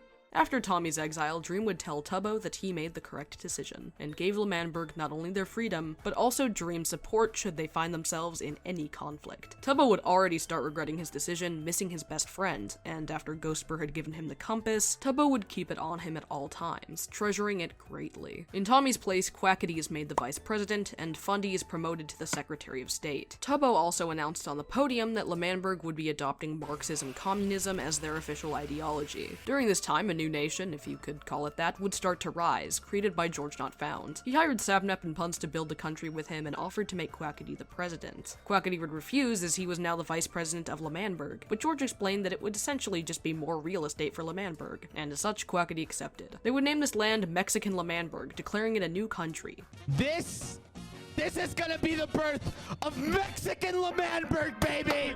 This is gonna be the birth of Mexican L'Manberg! Mexican Dream would start to make more appearances around this time, this being a character played by Quackity who just kinda showed up sometimes. Mexican L'Manberg would undergo its own little conflicts, or whatever, and the nation would later be renamed to El Rapids. Another nation that appeared around this time was the smaller nation of Boomerville, started by Laserbeam and Vigstar. The nation didn't really contribute to much and was abandoned on 2 separate occasions. Meanwhile, the Dream SMP members would prepare for winter festivities as December began, building Christmas trees and ice paths. Bad Boy Halo discovered some strange red blocks that were infecting the Prime Path and decided to take them for himself to investigate. More of these blocks and even strange red vines started to show up across the SMP. This will be somewhat important later on. Ghostbur would eventually inform everyone of Tommy's beach party. However, Dream claimed that none of them were invited. Tubbo wanted to visit Tommy more than anything, but under the impression that he wasn't invited, Tubbo didn't wish to make Tommy feel any worse than he probably already did. The cabinet all agreed to give Tommy space and apologize in due time. Sometime later, Tubbo would end up losing his compass to a creeper explosion, having nothing else to remember Tommy by. Tubbo started to feel his decision weighing on him, missing his best friend more than anything. Separate from Tommy's exile conflict, it seemed that many people of L'Manberg still had it out for Technoblade, seeing as he had betrayed the Pogtopians on November 16th and posed a threat to their country. Tubbo, Quackity, and Fundy would meet to discuss this threat, writing down a hit list. Upon discussion, they also came to the conclusion that Dream 2 was a massive threat. However, they wouldn't pursue him anytime soon, seeing as Dream was, for the moment, on good terms with L'Manberg. Quackity would lead them to an entirely hidden butcher room full of anti-Technoblade propaganda. There, they would make a plan to find and murder Technoblade, moving on to Dream after Techno was successfully defeated. Quackity would describe the army he would assemble to kill Techno as the Butcher Army, and would soon start scouting people other than Fundy and Tubbo to join it. In order to successfully find a way to kill Techno, Techno, they had to find him first, and as such, they would recruit Rambo and interrogate Filza to tell them where Techno was hiding. Filza refused to give away his location, but his house was raided for anything they could find,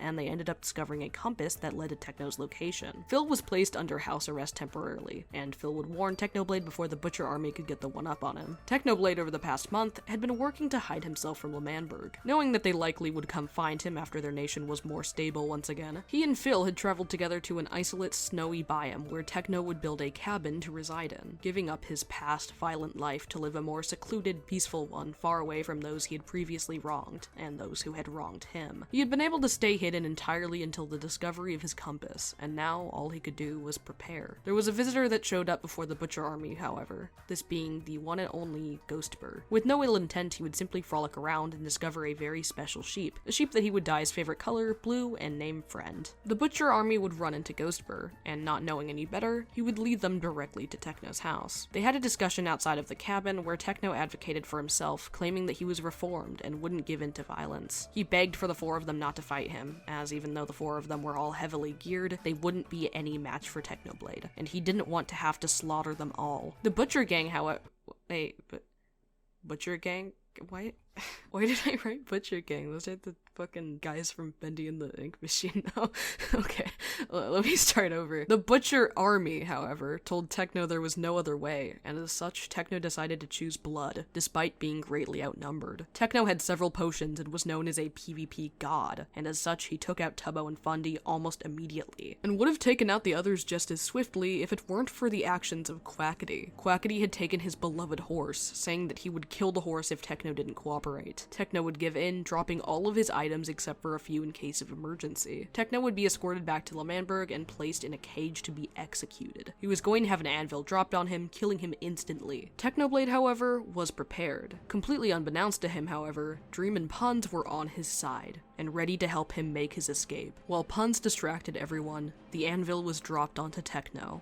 However, he held a totem of undying, allowing him to escape after the anvil was dropped. Dream would lead him to an underground tunnel, one that led to the control room where Aerith had betrayed L'Manberg in the first L'Manbergian War for Independence. Here, Dream left another portal for Techno to escape through, as well as supplies to help him and his horse return safely. Before Techno could leave, however, Quackity would confront him within the tunnel, asking how Techno was able to stay alive. Quackity stated that he was confident he could beat Techno, right then and there, and the two began to fight. Technoblade, however, would be victorious, despite only wielding iron armor and a pickaxe that he put through Quackity's teeth, slaying him, taking his first canon life. Techno was able to escape, earning his freedom, finally being able to return to his cabin after his great escape. There was, however, something he would find waiting for him, or rather, someone.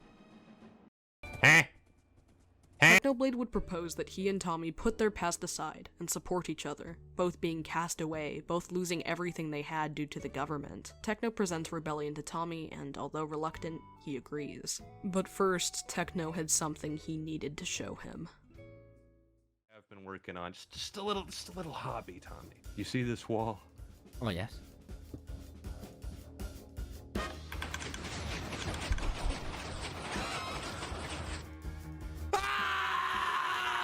Welcome home, Theseus! During all of this, more and more strange crimson blocks and vines are found throughout the SMP. And while mining, Bad Boy Halo suddenly discovered a massive red oval-shaped object that would come to be known as the Egg. I'm going to go ahead and get this out of the way now. Not that many people really cared that much for the Egg plotline. Essentially, the Egg would corrupt people in places, and under its corruption, Bad Boy Halo, Anfrost, Puns, Ponk, and Hannah X Rose would form the Eggpire, which was like a nation that was created underneath the Egg's corruption, or whatever. Another faction that came out of the Egg was Pro-Omelette, started by Captain Puffy and Technoblade, made up of people who were attempting to stop the Egg from growing and reverse its corruption. In June of 2022, the Egg was destroyed, and yeah, that's pretty much it, I guess. I don't know. I'm sure there are some people who are genuinely super invested in the storyline, but not too many people were, so I'm choosing to simply quickly speed through it for the sake of this video not being longer than it needs to be. Anyways, back with Techno and Tommy, the two were now a team, and soon enough, Ranboo and Ghostbur would meet them, helping the two of them gain supplies. It seemed that everyone had a common enemy in Dream, especially after he'd helped Techno escape,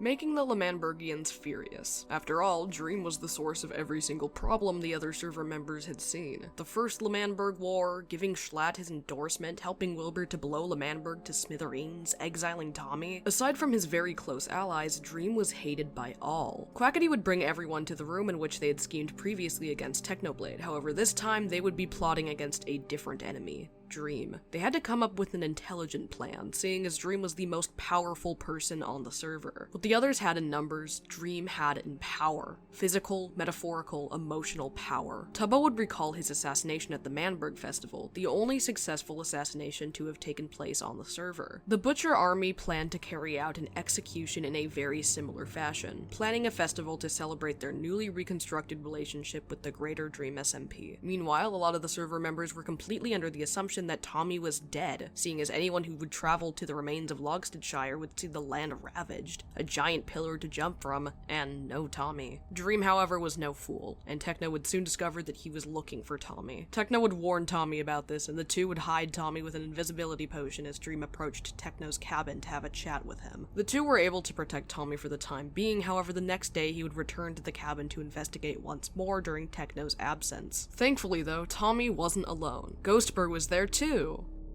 Oh, Ghostbur was there too.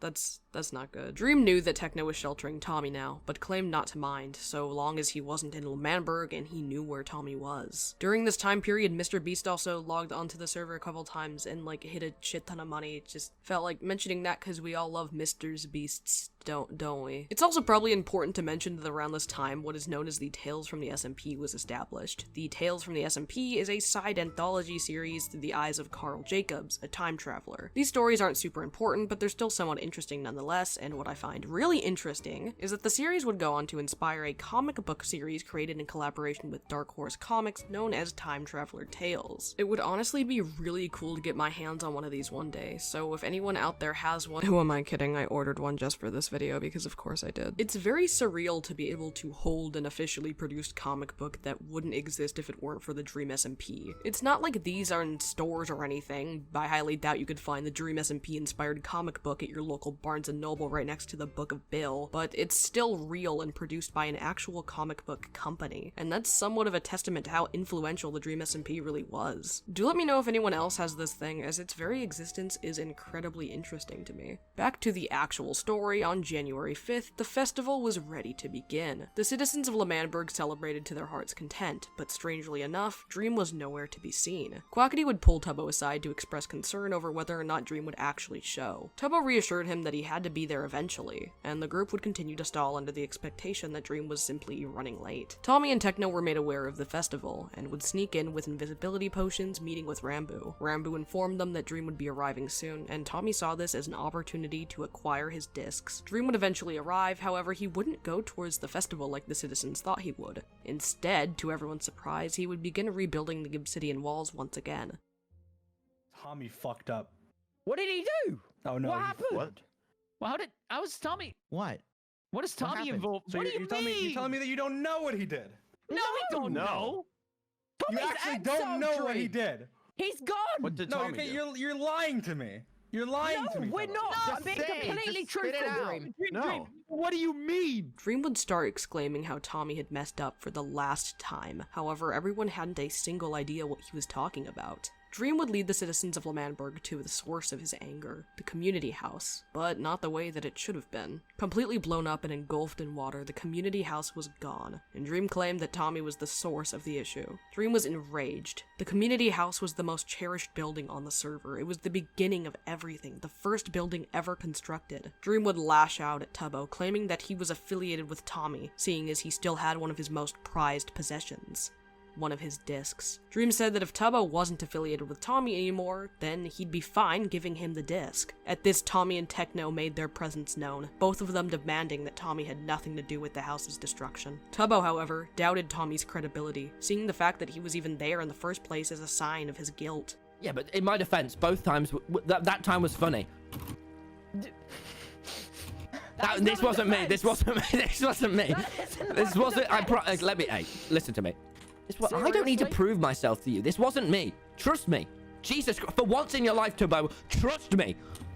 Did you just get out your axe? What? You trying to? You betrayed me, Tubbo. What? I didn't betray you. No. You betrayed everything you had built. You betrayed me. Presidents prior. Everything. All of these sacrifices. This is what Wilbur. You betrayed everything. Just for. I don't think I have. You know what? You got your axe up? Tommy? What? Tommy, Yes? there's like 30 people here. There's like 30 people here, Tommy. That's fine. I've Whatever you decide, Tommy. You betrayed me. I didn't betray you. You teamed up the very. I went for the discs, Tubbo. The discs. The discs were worth more than you ever were. What? What?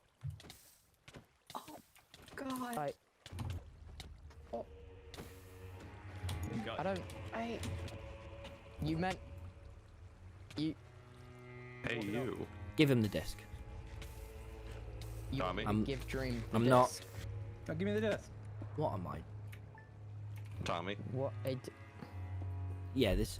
What am You I? heard him. He realizes he needs to pay. That's They what were- he's they- finally realizing. It's just not true. I'm sorry. I'm sorry, Tubbo. I'm sorry. No. Just. Do you want me? Just no. Just give him. Just no. Just give him the disc. Tommy. I don't. Tommy, are you sure about that decision, Tommy? What? It's already made. The difficulty just went way up, Tommy. I'm just saying. Well, 1v30 it is. Who wants to go up first? No. Let's go. Listen. Okay. Tubbo. Yeah. Well, thank you for giving me the disc.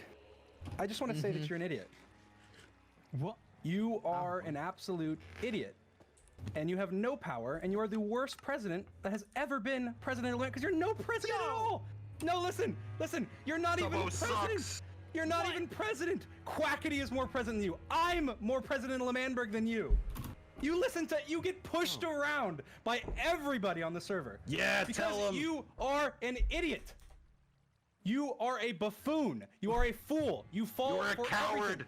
You just gave me the one thing that I needed to destroy Lemanberg. I don't care about Lemanberg. I don't care about anything. I've said this before.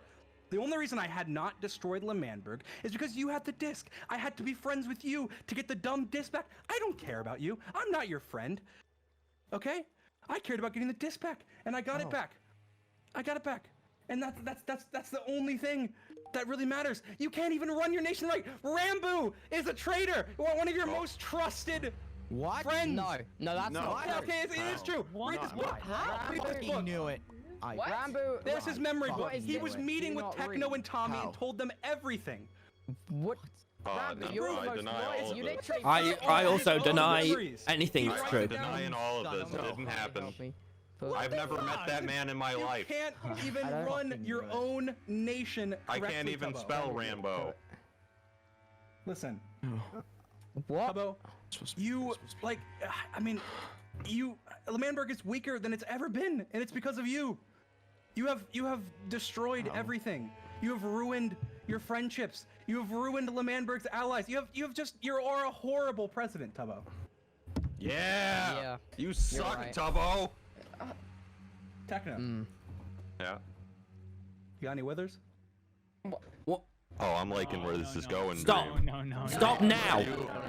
You can't. Are you saying what I think you're saying, Dream? Oh, I'm saying what you think I'm saying. I'm up to that. Are you calling in that favor, Dream, to destroy Lemanberg? No, I'm not calling in my. You would destroy Lemanberg. Are you kidding me? No, you would destroy it anyway. I'm not calling in my favor. You know me so well, Dream. You know me so well. I've got a few withers, Dream. We could work something out. Alright. If we can get out of here alive. Alright, listen here. How about this? Lemanberg is being destroyed. Okay? Tomorrow. No, at 3 no. p.m. Say your goodbyes. No, it's not. I'm giving you time. No. Stop. Tomorrow. You have one night. Say your goodbyes forever. What do you Say your mean? goodbyes forever. What the? That's it. That's all. I'm leaving. We could give them like 30 minutes. What? Wait, he's I don't- leaving. Wait, What? he just dipped. Wait. What? Wait, he just left. Oh, this is. This is awkward. Wait, hold on. Wait, hold on a second here. Wait, hold on. Let me get my words in. Talking is a free action. Let's hold on here. All right, Tommy. Give me back my ex. You're not worthy. I was wrong.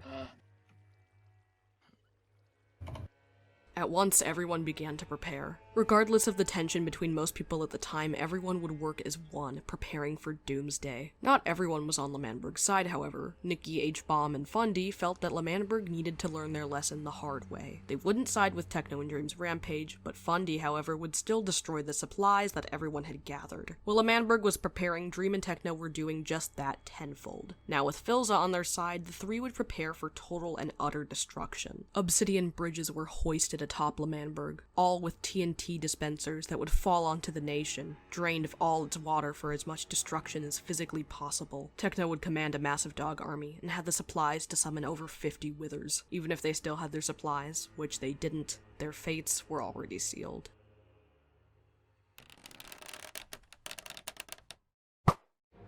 With a shot to Techno by Tubbo, the war would begin, and people would start to drop like flies. After unleashing the withers, things began to seem dire, but there was at least still a sliver of a fighting chance. L'Manberg, however, was doomed from the beginning. Maybe everyone didn't realize that, but Dream did. He always did, and at the single flick of a button, destruction reigned from above. Look at me! You're the one that did this! Tommy. The people! I am the one that did you this. were my friend! You were Seriously, D-Blade! You were our friend! And you know what? I thought friendship...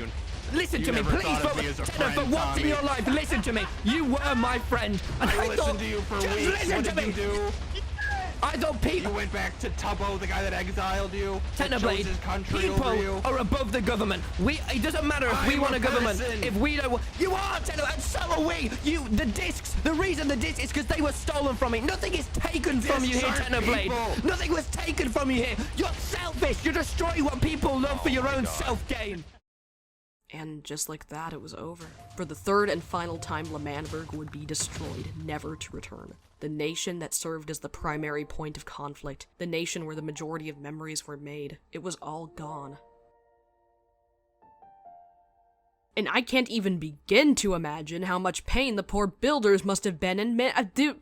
I know it's a roleplay, but holy shit, if I built a nation in Minecraft that big and it all just exploded, just like, I would fucking kill my— Staring down the remains, Tommy, Tubbo, Quackity, and even Ghostbur, who seemed very aware, would band together to sing the L'Manberg national anthem.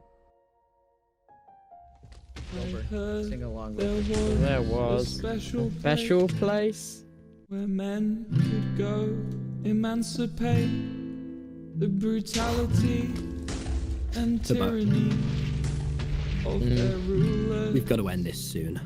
Well, this place is real, unique and fret. Wilbur, Tommy, Tubbo, Fuckerette, very big and a little bit blown up, L'Manberg. My L'Manberg. My L'Manberg. My L'Manberg. My L'Manberg.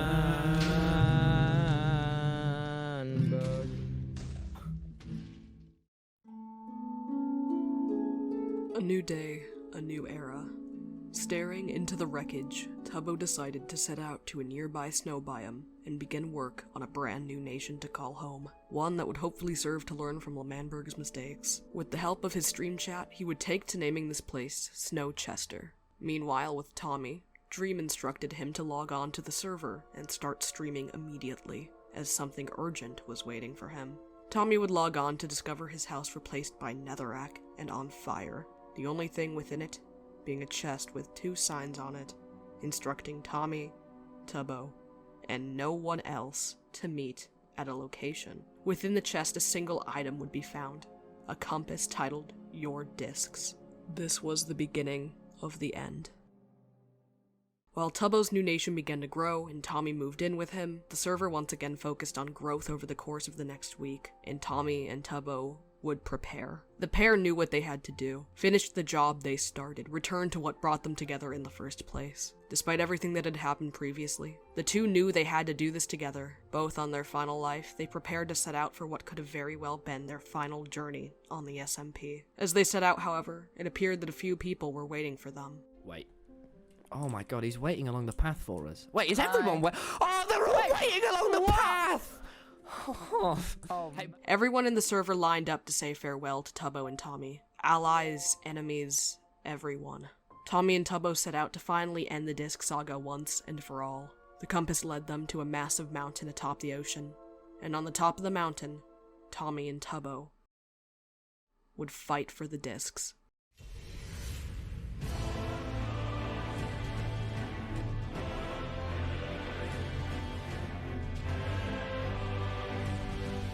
Dream would demand that Tommy gave him the discs, or he would kill Tubbo, effectively giving him the option to choose once and for all which he'd rather have, the discs or his closest friend. Completely unafraid, Tubbo was willing to give up his life for Tommy, and Tommy was prepared to live within a prison forever. It was over. Everything was over.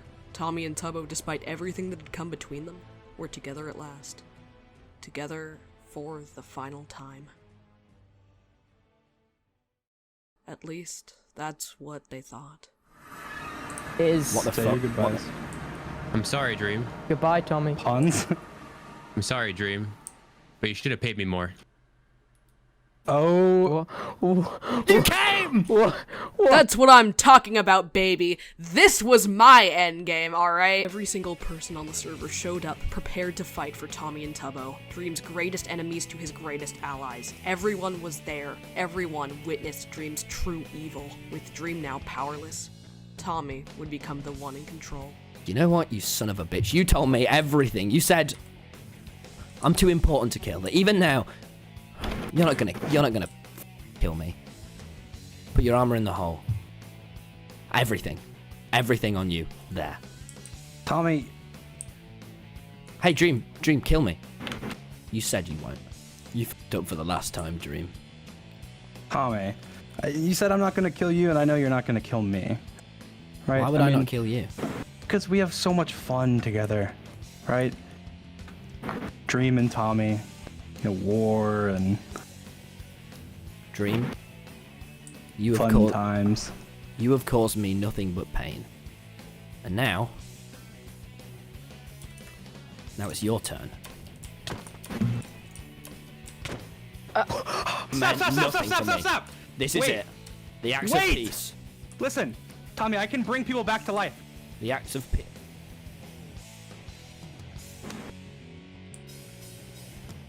Listen. Hey! Why should I not kill you right now? You just lie, Dream. You just lie. No, Oh my God, okay, do not go in there. Holy shit. Just listen.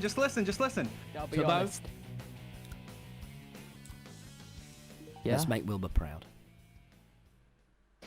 Suck it, Green Boy! They had done it. Against all odds, Tommy and Tubbo had retrieved the discs and defeated Dream. Together, the time for celebration was at hand. And what better way to do it than return to where it all began? I'm proud of you, Tommy. I'm proud of you. See you soon, Wilbur. See you soon.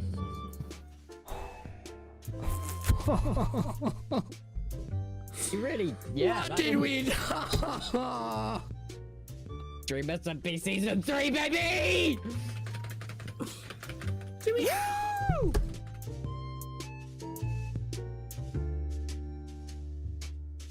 He better not be fucking back.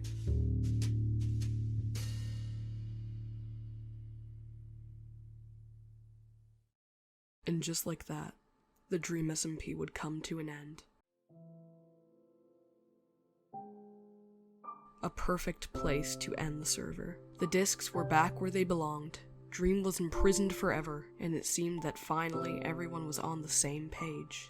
Actually, a strangely beautiful ending to a very convoluted yet strangely empowering— There's more?! There's still 2 more fucking arcs?!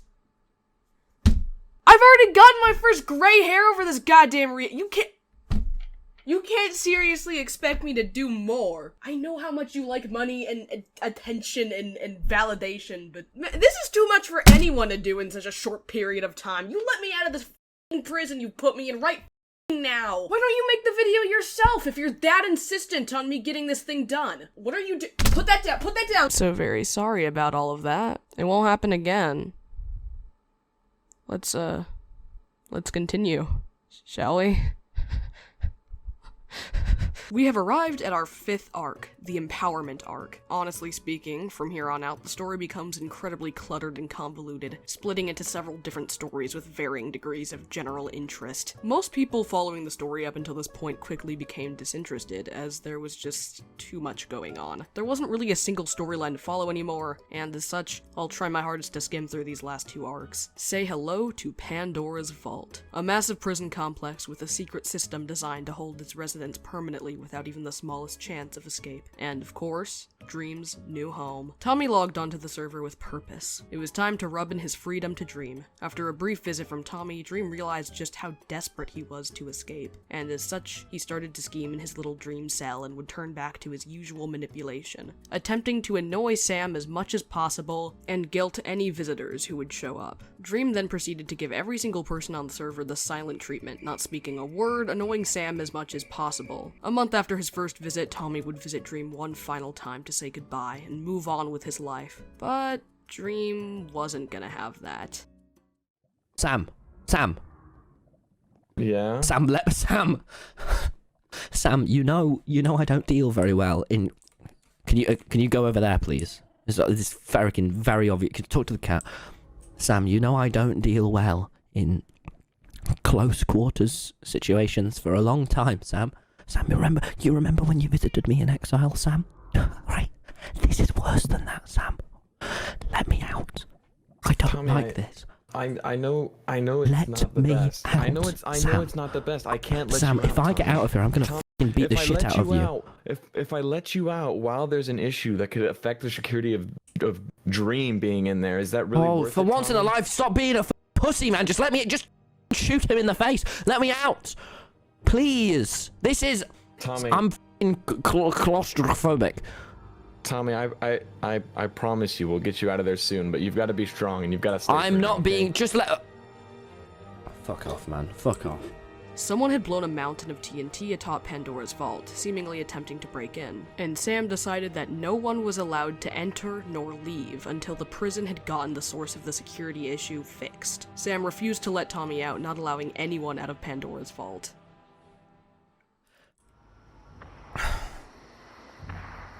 You're f***ing evil, you know that. Oh, Tommy. Let me out. How am I any more evil than you are? Let me out. Sam! How am I supposed to let you out? Sam! Oh, I see. Sam! Sam, it's me! It's me! Your best pal! Haver of wives! Let me out! Oh my god, man. Just die. You're on about... But I will get out when I get out of here. You're on about f***ing Technoblade, aren't you? Oh, I need to silence him when I get out of here. When I get out of here, I'm gonna no, f you, man, because you're not getting out of here. You're a f***ing... you. You sat in here. I've sat here listening to your bullcrap. You're whining, you're crying about how this is worse than exile. This is so terrible. You're sitting in a box. Yeah, claustrophobic box, a small box. Okay, I've been in here for 100 times longer than you, and you sit there trying to tell me that it's so horrible and so bad. Yeah, it was, but guess what? We have each other to talk to, and we had a cat until you killed it. You don't have me. You'll never have me. We don't have each other, all right? I am me, and you are this fucking loser who goes around manipulating people, lying to get what he wants. And when I'm going to leave here, you're not. You might have a favor. You think, who is it? Fucking Technoblade is going to be able to go into all this chat to let you out? No. Technoblade, you know, he doesn't like governments, but he likes self-gain. You're just lying, aren't you? It doesn't make sense that you'd have this revive, but it doesn't add up. All right, I genuinely think you're just lying. So you know what, Dream? You come and you be there is disrespectful, you be annoying, you be a little bitch, and then you complain, and you talk to me. Not a little bitch. And you accuse me of things, accuse me of being a liar, being manipulative. Stop punching me. Hand me some potatoes, please. I need to regenerate. No, I'm not gonna give you any potatoes. J-Shot gave me a revive book. He gave me a revive book before he died. Because he Then revive him then. Revive him right now. That's not how it works. Revive Shat right now. He'll log on right here. I'm telling you now. Why would I be lying about that? You're a liar, and really, through your netherite armor and skin, I look at you and you know what I see? I see a sad little man who is insecure about the fact that this server has gotten so far ahead of him, and his only little glimpse of power in this world is gone. I see an insecure, sad little man, all right? So fuck off, you stupid green lad. Piss you off? Does that make you mad? Does that make you so My life's not in your hands, Dream. Dream, I know you're not gonna fucking do shit to me. You can't kill me, and I can kill you. You might as well be. Do you hear yourself? Do you hear yourself? You're f***ing up your own ass, you self-obsessed. If you can't kill me, does that make me some kind of god? Does that make me that makes me fucking stronger. Shut them. No, Dream. I could kill you right now if I wanted to. Okay. But you won't. But you won't. Do you know why I won't? Because I'm leaving this prison in a... Don't fucking... I'm fucking... Stop it! Stop it now! Stop it! Stop it! Stop it! I'm on 2 hearts. Look at me, all right? The only reason I'm not is because I know you're in this prison. And I'm gonna get my little scooter out and I'll be fine, Dream. You're stuck in here forever. I don't think this revive book is real. He's fucking dead. I've seen his grave. His grave is real. His corpse is there. Okay. All right? Why don't you go see him? No, stop it.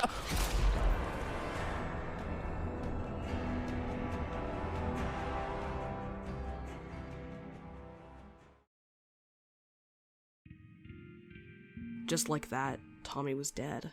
His third life stolen by Dream. But it wasn't over just like that. Someone was waiting for him in the afterlife.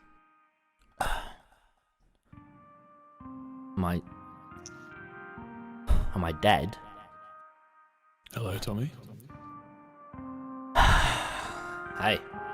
How's it going, man? You alright? Yeah, I'm better than ever. You're better than ever. I'm better than ever. You could say you're straight vibing right Fuck now. off. Fuck off.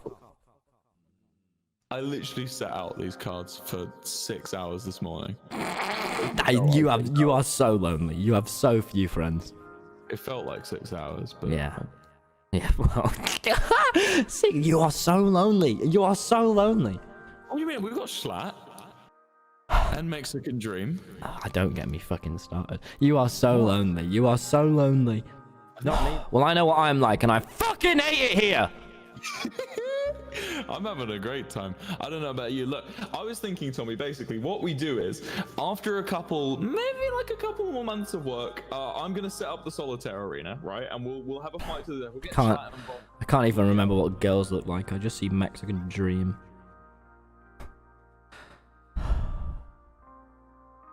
No, please, keep talking about solitaire. Will?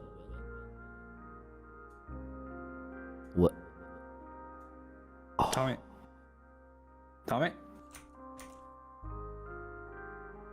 Wake up.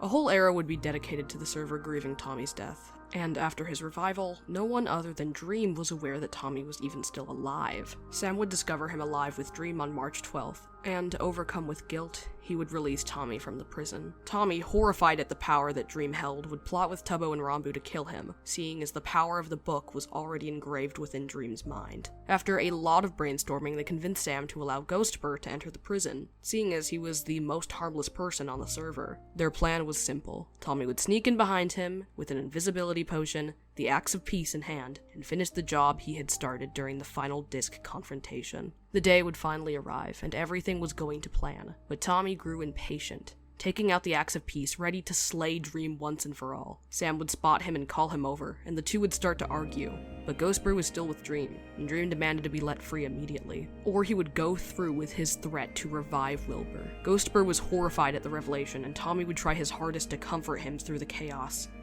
but it was no use. Yeah, and I'll revive him if you don't let me free. Wait, what? What? Wait, no, Tommy, you said No. Be in here with me and he'll Go help over me. there and kill him now. Get Ghostbud back. Go over and get Ghostbud back. Tommy, you said I wouldn't be. Get Ghostbud back, Sam. Get Ghostbud. I can't go over, Tommy. What the fuck? What have you done, Which Tommy? button is it? What Which have you button? done? Which button? You're trying to break him out. What I'm are not you trying. doing? I'm trying to kill it. Get Wilbur back. Send the thing. But send the thing. Send the thing. You said I'd be okay. What the fuck do you mean? Where's he gone? See, Tommy, you promised. You promised it would just be a quick thing. No. Send Do me. I jump in? What do I do? Send me over. No, Ghostbud. Tommy, Listen go to me. stand right there. Go stand right there by that bed and don't move. No. Okay, Ghostbud. Listen to me. You can hear me, right? Ghostbud.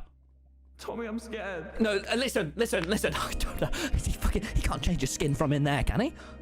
What have you done, Tommy? Well, no, listen to me, guys. It's okay. Tommy, what have Sam you is done? gonna. Sam. What have you Sam, done? there is no reason for you to not send the platform back right now. Just send it. He's fine. He's fine. What is he doing? It's okay. Why did he log out, Tommy? Oh, he wasn't even fucking changing his. No.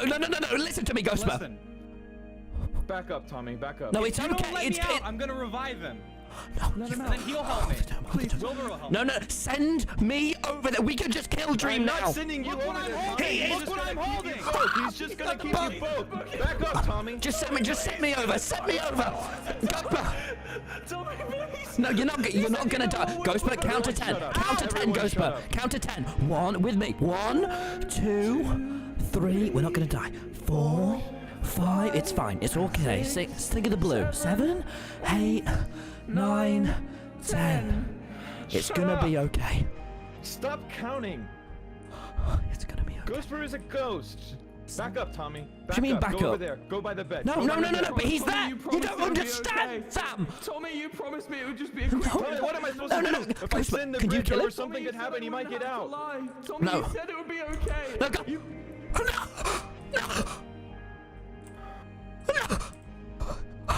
Oh my god. You sick fuck.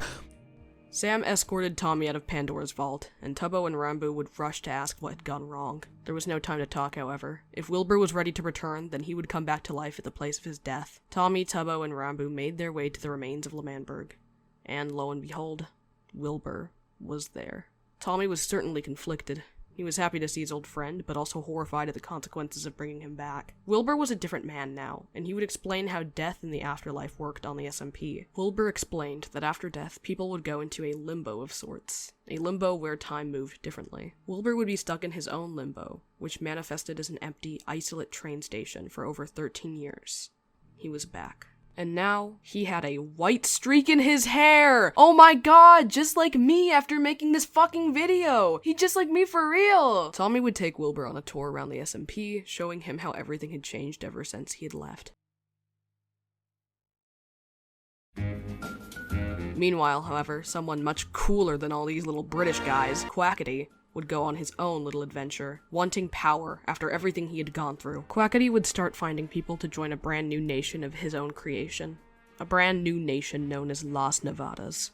Starting with Foolish, Quackity was able to convince him to join his nation after delivering harsh yet honest words. Next, he would move on to convincing Purple to join his nation by exploding his UFO with the swift flick of a lever, offering him a legacy beyond just his build. Recruiting Purple wouldn't be that easy, however, and after Quackity's offer, Purple would run off and live the next few weeks in peace. Throughout his peace, however, he began to ponder. In the grand scheme of things, Purple really was insignificant. He's so unimportant I don't even have custom art for his character, and as such, he was ready to take up Quackity's offer. Quackity would then recruit Fundy as well as Sam, who he would offer freedom from his prison duties to. His nation had its founding fathers, the most important people in its history, people outcasted from the rest of the server, the people always forgotten throughout the server's history, and also Charlie Slimesicle. He's here now. Did I forget to mention that Charlie is also here now? He's just kind of there. He just kind of showed up. Charlie Slimesicle's there now. The guy with the what does he do again? Was he in the lunch club Or was that a different one? I can't. Quackity would take Charlie Slimecicle under his wing, teaching him the wonders of gambling as any good friend would. He would teach him a lot more than just gambling, telling him the history of the server, training him as his protege, preparing him for a day he may need to take over Las Nevadas. When Wilbur was revived, he received a book from Quackity simply titled Project Nevadas. The book only contained 3 sentences, reading, "My dearest friend Wilbur, you were right all along, and I won't make the same mistake twice." At once, Wilbur would take Tommy with him, and the two would make the journey to Las Nevadas. When Wilbur arrived, Quackity couldn't believe his eyes. Hello, Big Q. What's wrong with it? Wilbur? Wilbur? Big Q. Or is this Ghostbur? No, oh no, God forbid. God forbid, look, I can eat, I can feel. Hello. Look, hit me, pinch me. Hello? Oh my, you're... Oh my I'm God. tangible. Oh my God, Wilbur! Wilbur, you're alive! Quackity. Hi, Big Q. What happened to your face? No, it's a long story. It's a long story. Thank you for inviting. This is fucking cool. Thank you. I got your book. It's not dodgy. Oh, that explains. That's why you're here. Okay. So that's the invitation to work alongside you. I assume I accept. I accept. I'd love to come in. Big Q, I also want to. Can I move into the big penis? No, Tommy. Why are you taking it this way? Look, man, I'm Wilbur. Yeah. No. Wilbur. What? No. That was not an invitation. I'm sorry, Wilbur. That's not an invitation. You told me that he... Wilbur, my nation will not be subject to your unpredictability. All right? Thank you so much for coming. Thank you so much for visiting, Wilbur, but I don't need any extra members right now, Wilbur. No. Wilbur would beg to be allowed to join Quackity's great nation, but he would stay adamant on his decision to keep Wilbur and his unpredictability out of his nation. Wilbur would propose the idea of selling burgers in order to compete with Quackity's casino, because those things are comparable. I have a proposition for you. I'm glad you're on my side, and I'm glad you agree with me on this, Phil. Phil, I want to make a burger van. Phil, no, listen. Rambu would end up becoming Wilbur's business partner. Quackity would continue recruiting people, and Tubbo would end up joining him. Wilbur and Rambu were furious at this development and strived to take down Quackity, seeing as he was starting to take over the server. Quackity would confront Sam with a plan to persuade Dream into giving him the book. Wanting more power, Quackity would continuously visit and torment Dream, but Dream would refuse, knowing that giving away the book would seal his death. Quackity would eventually ask Dream to write a letter to Technoblade asking him to visit. Oh yeah, Technoblade, shit, I forgot what he's up to, the Syndicate, yes, yeah, okay. Techno and Philza created a group of people to fight back against any form of government, promoting anarchy alongside Nikki and Rambu. This group would be known as the Syndicate. Quackity would visit Technoblade on his birthday with an important message, letting Techno know that he's been visiting Dream in person, and that Dream wanted Techno to visit him in order to call out a favor. Techno was very suspicious of Quackity's intentions, but went forth with visiting Dream regardless. A few days later, Technoblade set out to make the journey to Pandora's Vault. Dream was horrified at Techno's arrival, claiming that Quackity had set him up. Sam would imprison Techno in with Dream, and Quackity's intentions were now made clear. With Techno out of the picture, the two most powerful men were sealed away with no chance of escape. Techno, however, held out hope, and asked Dream to write down everything he knew about the prison in a book. Techno would form a plan, seeing as the entire prison gave miners fatigue to its inhabitants. It would take hours upon hours to dig out, and even if Dream or Techno had this time, there were alarms everywhere. There was, however, a single block not accompanied by an alarm, and so Dream got to work on digging out, the two planning to swim beneath the prison and escape once and for all. Back in Las Nevadas, Quackity had been training Slimecicle in his ways, and would give him the key to the nation, instilling his trust in the man as he took off to confront Dream and Techno within the prison. Upon his arrival, he would ask for the book as per usual, threatening to kill Techno if he didn't give it to him. I've been trying to get this revival book for the longest time, Dream, and I think today's the day that you're gonna give it to me. And you want to know why today's the day that you're gonna give it to me? Well, you said you'd stop coming after I invited Technoblade here. Yeah, and I did. Did I not? But now It's you're been a here. while since I've come to visit you. You seem pretty unharmed. You seem all right. I kept my word, but now I'm back. This should be the last time I come and visit you. So let me ask you something. Is today the day you're going to give up the book? I've told you again and again, I'm not giving you the book. Well, you might want to reconsider, because this guy right here is your only chance at getting out of prison. And that's exactly what I brought him here. Is that why When you I told me to come here? When I told you to come visit Dream, what can I say? It was a perfect plan, because now there's two of you, probably some of the most strong people in the server, but you have nothing on your side at this point in time. So Dream, hand over the revival book, or I'm going to kill Technoblade.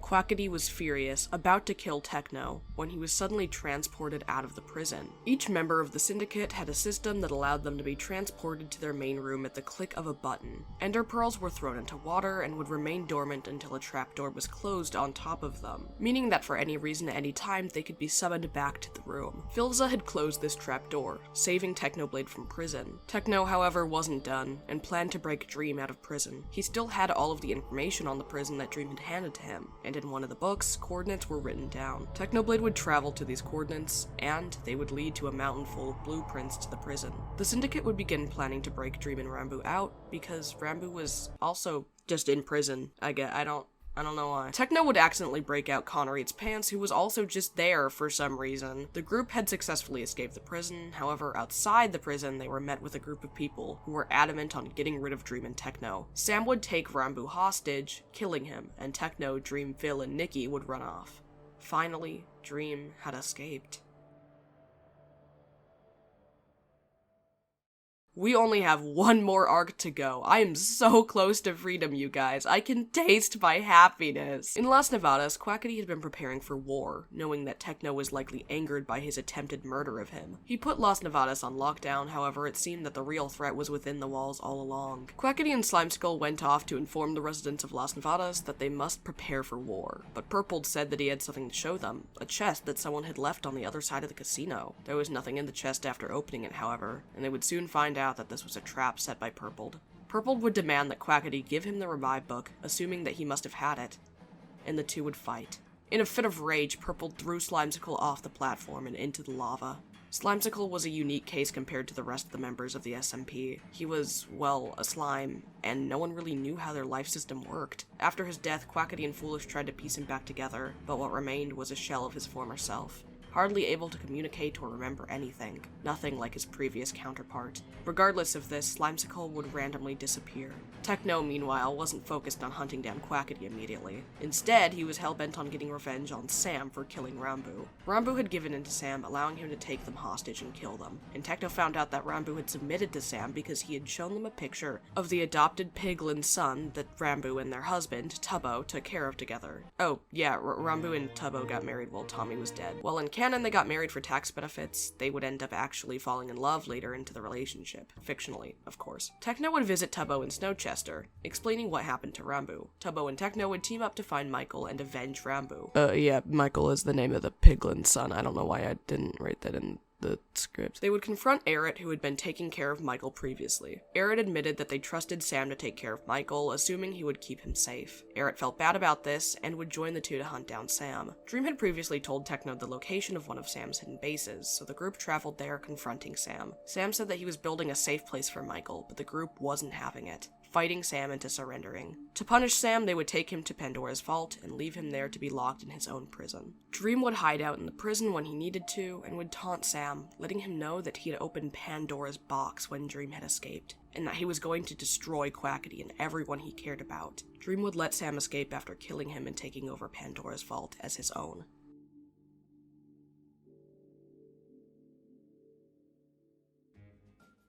Las Nevadas would finally open to the public after many months of preparing, but practically no one would show up to the grand opening, making Quackity furious. Quackity would grow an army of slimes in order to help him run the nation. Slimesicle would return out of nowhere, and Quackity was thrilled. Slimesicle seemed to have his memories back, and they were both enjoying their reunion. However, Dream and Purpled had arrived for their revenge, and Dream explained that he was going to destroy Las Nevadas and throw Quackity into prison. Slimesicle would turn on Quackity, saying that he wouldn't forgive him for killing him, seemingly misremembering his own death. Foolish, in an attempt to save Quackity, would release the slime army moments before he could be killed. The army would take after Purpled and Dream while Quackity attempted to escape. Purpled and Slime would run after Quackity as Dream exploded the army and the nation. Purpled and Slime would chase Quackity to the top of a building, cornering him. Quackity would once more attempt to convince Slimecicle that Purpled was lying to him, and he would eventually come to his senses and push Purpled off the roof.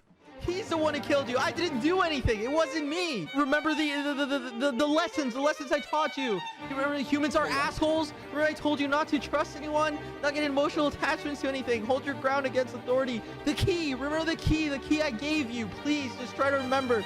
This asshole, this traitor, please try to remember. He's the one who killed you. You tell him the truth. Tell him the truth, dude. All you do is lie. All you do is lie to me, you lie to Slime, you lie to everyone. I've never heard you tell a single truth in your whole life. No. You have to understand, Slimecicle. You have to understand. He's the one who killed you. It wasn't me. It wasn't me. I didn't. I tried to protect you. This entire plan. This entire plan was because I was trying to protect you.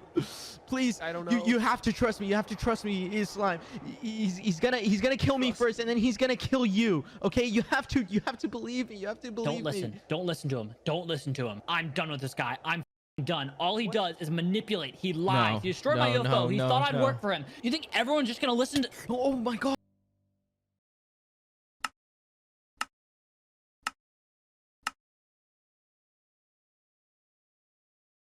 Quackity had one life remaining.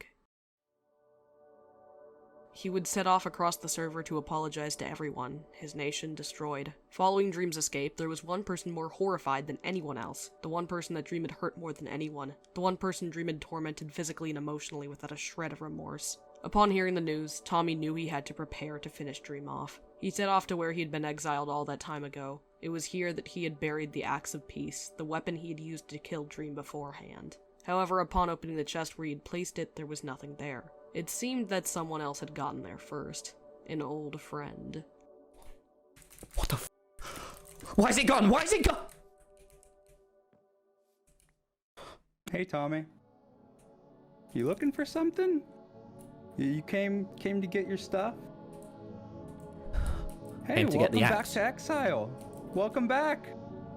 Welcome. You're back at home. Give me that Look axe. what That's I not have. yours. You can't hold the Axe of Peace. It wasn't yours either. Hey, but I earned it. Oh, how'd you earn it? I earned it by fighting for doing the right thing, Dream. Something you stand back. I'm not gonna hurt you. Yet. Wait. You're meant to be in prison. It's a top secret. You're not. Yeah, but I'm out. I'm out. That means I'm meant to be out. I earned it. No, please stop it. You didn't earn it. You didn't earn anything. You stole. You manipulated. You killed Dream. One of the last times we were here, you killed me just to prove a point. You haven't earned anything.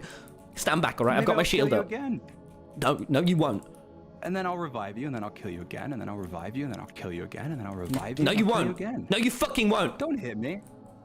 Stop speaking like that. Tommy would run to Philza for help, horrified of Dream. However, when he arrived, Dream was nowhere to be seen. Tommy would speak to others seeking advice. Eventually, he would turn to Wilbur. He told Wilbur all about what Dream had done to him during exile, what Tommy had gone through. And Wilbur was furious. He began finding out ways he could lessen Tommy's burden, and would soon come up with an idea. Tommy, there's nothing Dream cares about more than having power over you with those discs, right? Even though you've had your fight with the discs, right?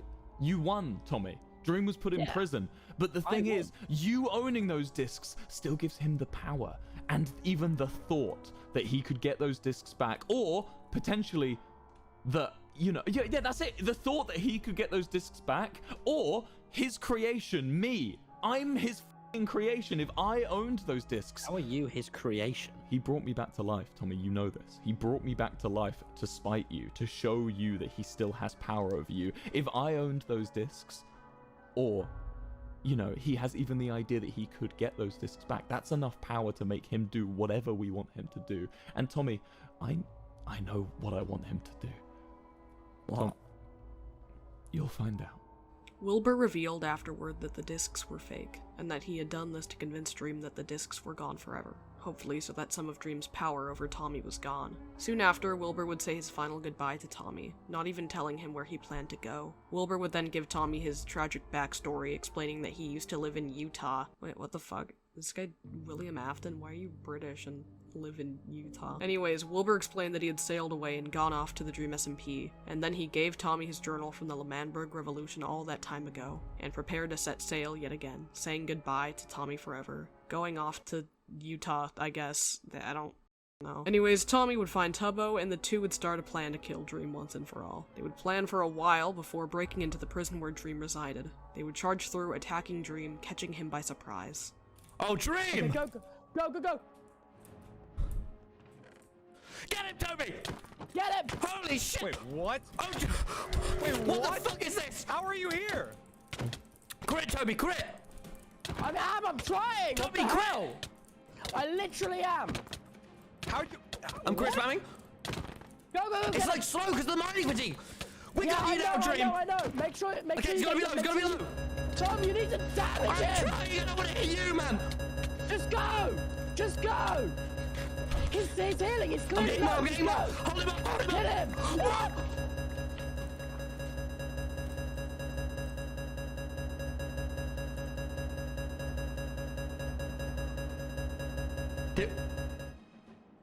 They'd finally killed Dream, taken away his final life. Tommy and Tubbo would go off to tell everyone that Dream was finally done, excited to start a new nation, one that could finally live in peace. One of the people they ran off to tell the news to was Puns, who excitedly told them that he had something that could help them with their new nation. Puns led them underground, however it became apparent almost immediately that this was a trap. Tommy demanded to know why Puns would do this, to which Puns responded by taking out a book. Immediately it became apparent what he was going to do. Revive Dream. After all that, it still wasn't enough. Dream and Puns immediately started chasing after Tommy and Tubbo, and they had to give in. Dream would take them to prison. It seemed that no matter what, this was it for the both of them. But there was still one thing. The discs.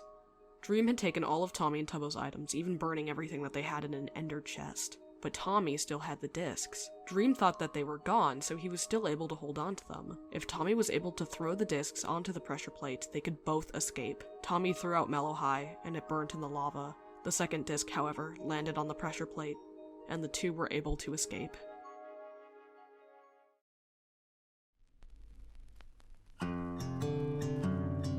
Tubbo would bring Tommy to a project he'd been working on, something that he called Project Early Dawn. He led Tommy to a massive hole in the ocean, a hole that contained a literal nuclear bomb. The two planned to use the bomb on Dream and Puns, leaving them both in the same place, but someone would have to distract them, and it was very likely that whoever this was would die.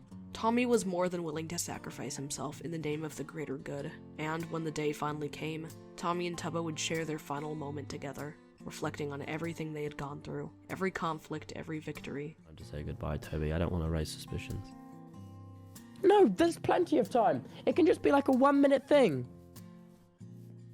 This is the last time I'll walk across this Just for a few minutes. Okay. Okay. No. You gotta stop thinking like this, man. You gotta stop.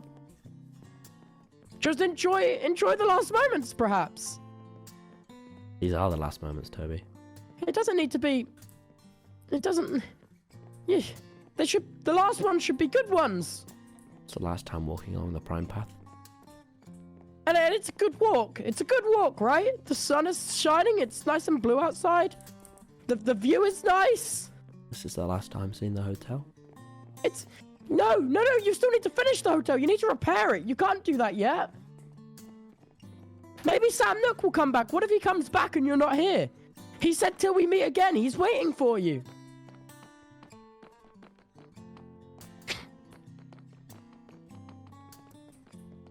Let's just go look at the Manberg one last time. Yeah. Go and enjoy the view. Really remember it. That would be nice. Come on, let's sit on the bench. Come on. It will ground you. Let me just see that flag wave. Look at it. Look at it. Doesn't that bring back nice memories? The good times? I want you to tell everyone about what me and you did, about the wars we had, about the discs, about our festival, about Pogtopia, about Lemamberg, about Wilbur, about Jack, about Nikki, about Error, about Fundy. I want you to tell everyone our stories, alright? Tommy would return to the prison, fighting Dream and puns to distract them. And you didn't have a bad thought in your mind. What, can you just read minds now? Are you just a mind reader? You knew it, like... Saying when it was just you and your friends and nothing else. No war, it wasn't cramped, it wasn't no nations, no... You weren't evil. You didn't have the heart to do the things you do now. Well, we can get back to that once we understand the server and we understand how life works and everything. Then everyone will be, they'll be. Can you call this off? Can you just promise me you're gonna stop trying to kill everyone? Because right now, Dream, this is evil. Tommy, I wanna. It's too late. It's too late. It's not too late, man. You don't need this. This life of prison, of killing, of torture. You can stop this now. And we can leave this prison. I feel like it just everything is just so jumbled. Along the way.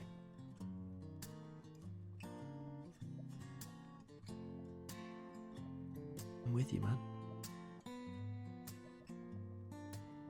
I'm with you. Is it not too late? We can work together and we can figure out. Oh. What? You hear that, right? What is that? It's too late, Drew. Tommy, what is that? Tommy, what did you do? What did you do? Punt. What the fuck is that noise? What the fuck is that? Tommy! I'm sorry. You're sorry for what? You're sorry for what, Tommy? Punt, I think we need to get out of here. Yeah, we gotta fucking go. We have to Guys, fucking go. it's too late. It's the whole prison. I You're fucking lying. I didn't know.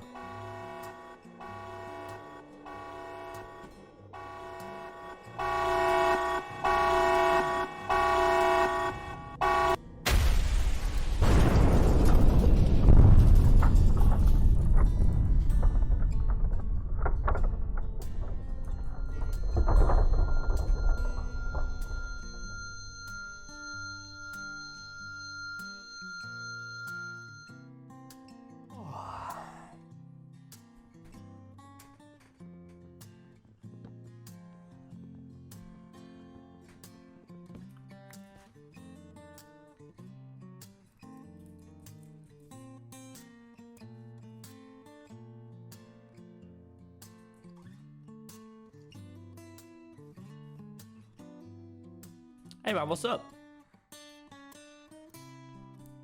Hey.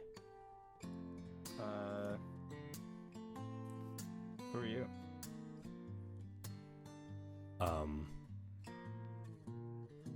Why's that guy staring at me? Do you want to make a base or something? You want to be friends?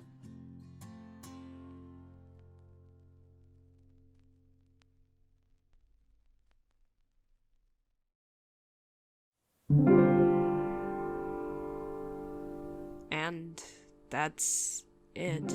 Just like that, everything was brought to an end. And I'm sure what you're all asking is, what the fuck, right? Because it certainly is confusing. See, like I said, there are multiple POVs to everything. Remember that dumbass egg? The big red egg? Yeah, that was still a thing, and while the nuke was going off, it started to hatch. Well, there's just one more thing I need to talk about before we're finally done with this recap, I guess. Dream XD. Dream XD is seemingly a separate being to Dream. He is the literal god of the SMP, the only person with access to creative mode, and while the nuke was firing, while the egg was hatching, Dream XD had come to a realization. It was too late for the server. In a split second, he decided the only way to save it was to simply reset it. And he did just that. Excited to see what everybody would do in the next life. Oh, also, I forgot to mention, but Wilbur f***ed a fish. Like, he f***ed a fish and her name was Sally, and she's Fundy's mom. Did I forget to put that in? Did I leave that out? I think that's pretty important. I know what you're thinking.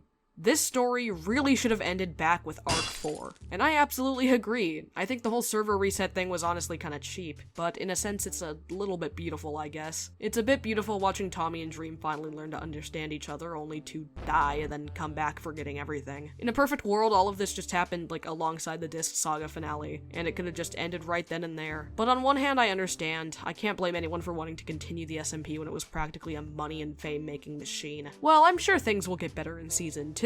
Dream said it was coming, Tommy said it was coming. It has to be coming soon. I'm sure it'll happen.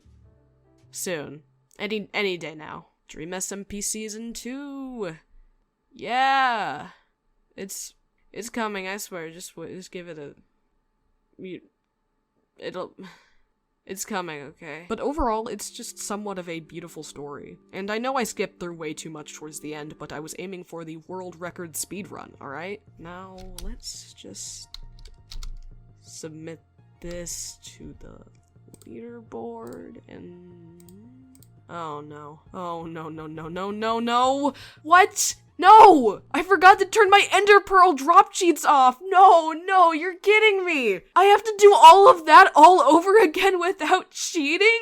God fucking... Why would you block me, Wilbur? And there we have it. Over a year's worth of convoluted storytelling through dozens of different lenses. It's kind of impossible to convey the impact that the Dream SMP had through a simple recap of the storyline's events. Looking back at everything and just quickly summarizing plot points could never compare to the actual feeling of being stuck in quarantine watching events unfold yourself, as silly as it sounds. You really did have to be there, had to experience the rush of live tweeting a Dream SMP stream, but I'll still try my damn hardest to portray the sheer impact this Minecraft server had on the internet. The biggest contributor to the Dream SMP success was undoubtedly the massive fandom presence all throughout the internet. I've already shown you some of my old art, here's more, and here's some embarrassing tweets I made during my time on Minecraft YouTuber Twitter. That's not important, though. I was hardly a notable figure within the community. There were certainly a lot of people who were notable in the community, typically for different reasons. I'd like to brief over some popular fan works that helped to define and shape the Dream SMP.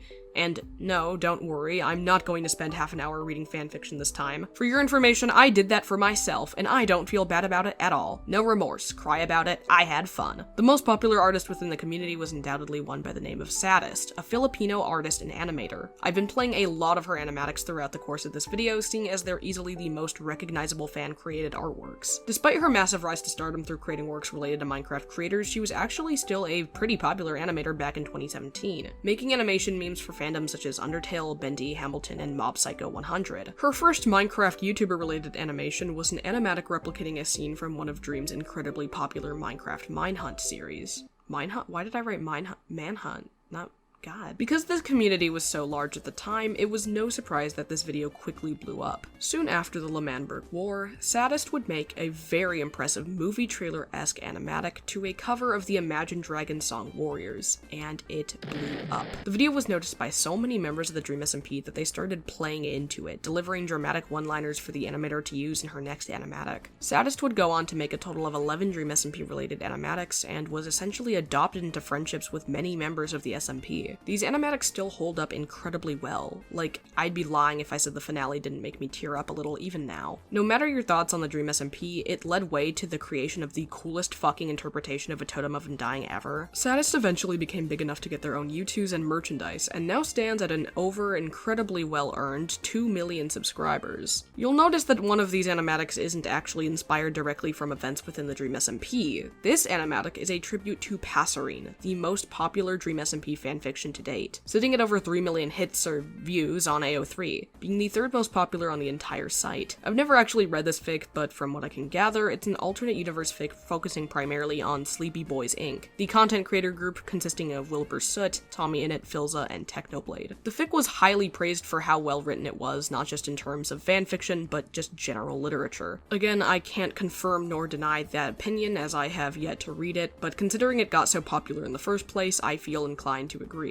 Many content creators discovered this fic through Saddest's animatic, confused as to what exactly it was. Another important figure I feel like I should mention is a musical artist by the name of Deriva Cat, growing popular because of her Dream SMP inspired music. Her first Dream SMP song was simply titled Blue, a song inspired by Ghostbur. Other popular SMP songs of hers include 4am, a song based on the perspective of the viewer, Ain't No Crying, a Tubbo song, Revived, a song about Wilbur's resurrection, Turn Back Time, a song about Carl, and Casino Royale, a song about Quackity's gambling center. Honestly speaking, this type of music isn't really for me, but I can definitely see the production quality behind it. It very much falls into the category of nerdcore, so if that's something you're into, I would recommend checking this stuff out. Her more recent music definitely shows an improvement from her previous work, and honestly, most of these genuinely kinda bang. You know what doesn't bang? Now here's a short, useless section of this video that serves no purpose other than being amusing to me and maybe a few other people. A handful of members of the Dream SMP have tried their hand at one of the hardest things a person can do: creating music. Out of all the people who made music on the SMP, how many of them were actually good? Well, okay, being honest, I'm probably not the best person to judge here. My music taste is admittedly not the greatest. I'll listen to pretty much anything as long as it's a bit catchy or something I enjoyed when I was younger. Obviously, the two biggest musicians of the SMP are Wilbur Soot and Dream. I'd like to first talk about Wilbur because his music isn't, laughably bad, unfortunately. I wouldn't say it's everyone's thing, but as someone who really likes stuff like Crywank and Hard Life, I can honestly kind of vibe with it. Wilbur is also a part of a band called Lovejoy, and I like a few of their songs too, although I think the lyrics are usually really cheesy. I actually really like Wilbur's E-Girl trilogy music, just because I used to listen to it a lot, and it's grown nostalgic to me in a way. I don't care for Soft Boy though, it's too incel, there's no balance. Also, I feel I should preface that just because I like some of Wilbur's songs, that doesn't mean I like nor support him as a person. I don't listen to his music like ever anymore. I'm just going off of memory primarily here. Dream is certainly a much more notable musician, infamous even. His first song was just like horribly bland pop music. It's not really anything special. His second song, however, man, oh man, I have heard fewer songs as good as this one, okay? I kind of have a genuine infatuation with Mask because of how comically bad it is. It is almost genius in a sense, okay? I can hardly believe that it's not ironic. Everything from the laughable lyrics to that one sus parody to the fucking music video animated by a FNAF animator featuring the normal pills. This song is perfect, okay? It feels like a marketing ploy. It's just too good to be true. By the way, I typically drive around my town after dark blasting the song with the windows rolled down, screaming it really loud, so if you've heard this occurrence more than once, congratulations, you live near me. Dream's first record album is honestly not that bad. It's definitely bland pop music, but also Young Gravy's verse in this one song is fucking fire, so I'll let this stuff slide. A few other members of the SMP, while not fully fledged musicians, have dipped their toes into the medium of music on a few occasions. A notable entry would be Tubbo's Life by the Sea, a song created in collaboration with CG5, and it's about being a Twitch streamer, so that's really all you need to know. Checking analytics is like working in a forensic lab. The best song to ever come out of the Dream SMP, however, is the psychological horror pop song created by Bad Boy Halo and CG5 featuring Skeppy, Captain Puffy, and Hyper Potion, simply titled Muffin. That's just some dumb YouTuber song. You call that psychological horror? I'll show you psychological horror. Nonsense, Quinn with 2 eyes. You have no idea the horrors at play here. How would you like to be serially stalked by 4 different people who can't take no for an answer, all hunting you down to the ends of the earth? That would never happen. I'm always the one doing the stalking.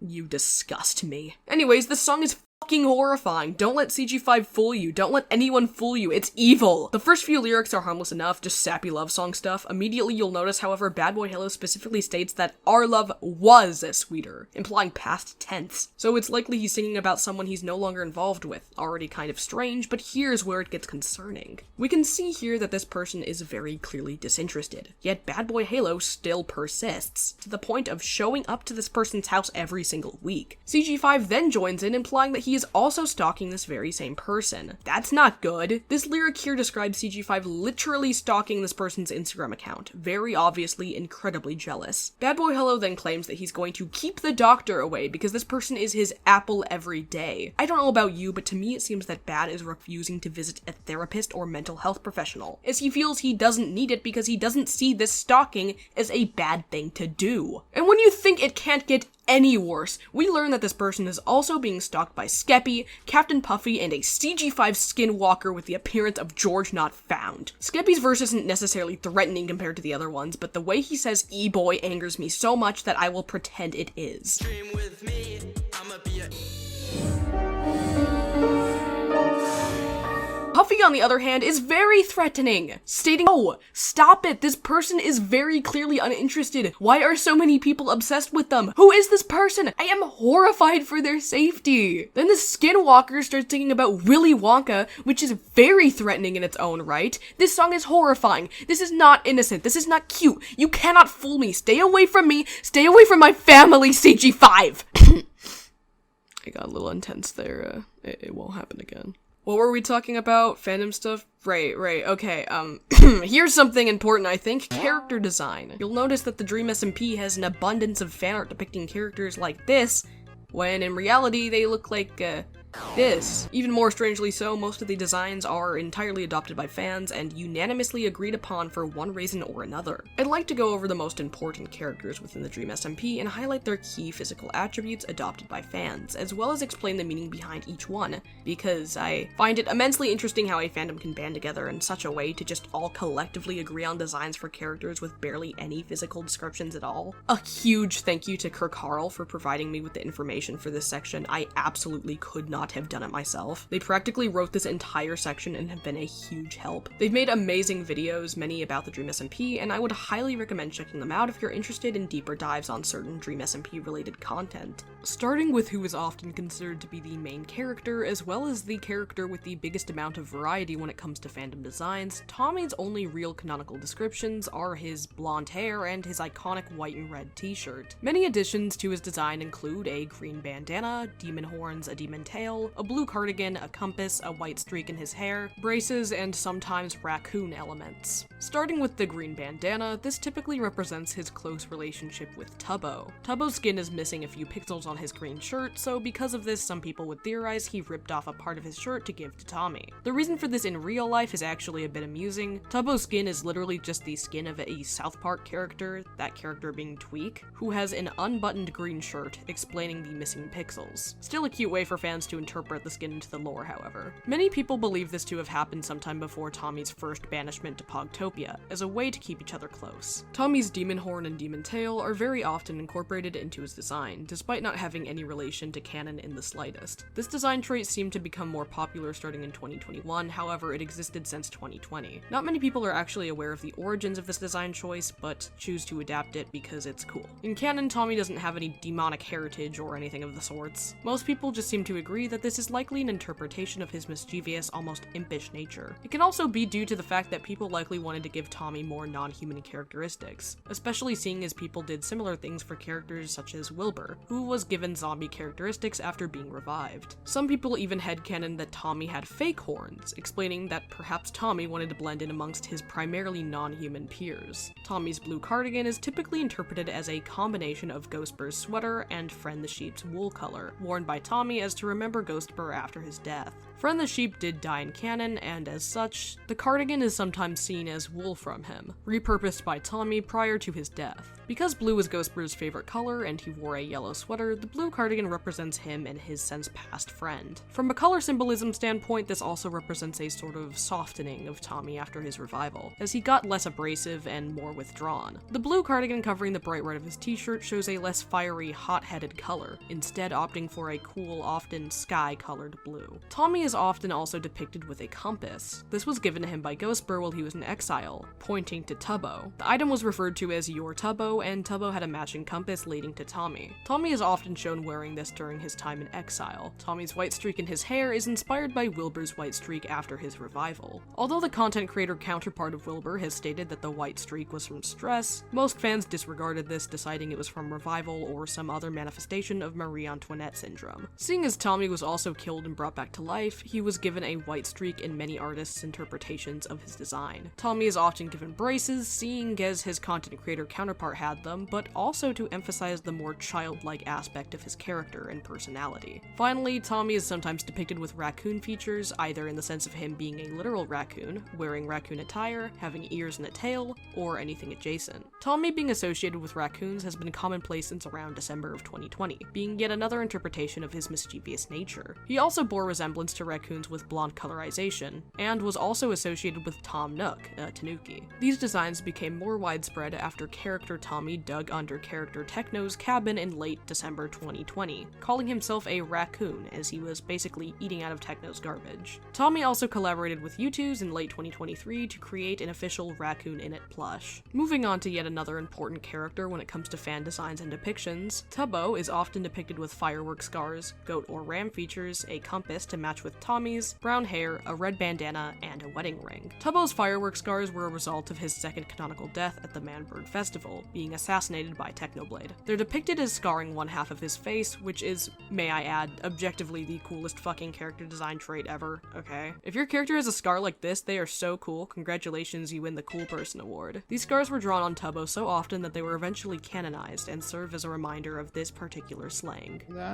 Yeah, you know, a little bit burnt from firework explosions, but it's fine. Tubbo's goat, ram, or sometimes even Moobloom traits have seen many different interpretations through the years, and despite once again not having any canonicity to them, these traits are incredibly popular within fan art and designs. They were originally brought into creation around when Tubbo began working in the Manberg cabinet during Schlatt's administration. A popular headcanon at the time was that Schlatt was secretly Tubbo's father, mostly just because of the way that Schlatt treated him within the story, and the way Tubbo seemed to act around him. Little ram horns growing in served as a representation of his corruption by Schlatt. After Schlatt's death, some artists decided they represented a familial relationship to Captain Puffy, seeing as she had a sheep hybrid-like appearance. Schlatt, Puffy, Tubbo, and Dream are occasionally all depicted as related to each other, though their relationships to one another change depending on the artist's or the writer's interpretations. Like I previously mentioned, Tubbo and Tommy have matching compasses. However, Tubbo had lost his in-game due to a creeper explosion. Because of this, he is often depicted either without it or with a damaged compass. Tubbo is also always depicted with brown hair, despite his skin having yellow hair. Once again, this is primarily because his skin is just tweak, and drawing him lore accurate would mean that artists would just be drawing some 4th grader hanging out with a bunch of grown adults. Because Tubbo, well, has brown hair in real life, his character is depicted with it as well. Also, if Tubbo was blonde, he would look similar to Tommy, which would be really confusing. Tubbo is also sometimes depicted with a red bandana, although not nearly as commonly as Tommy is predicted with his green one. This is yet another item to symbolize their friendship.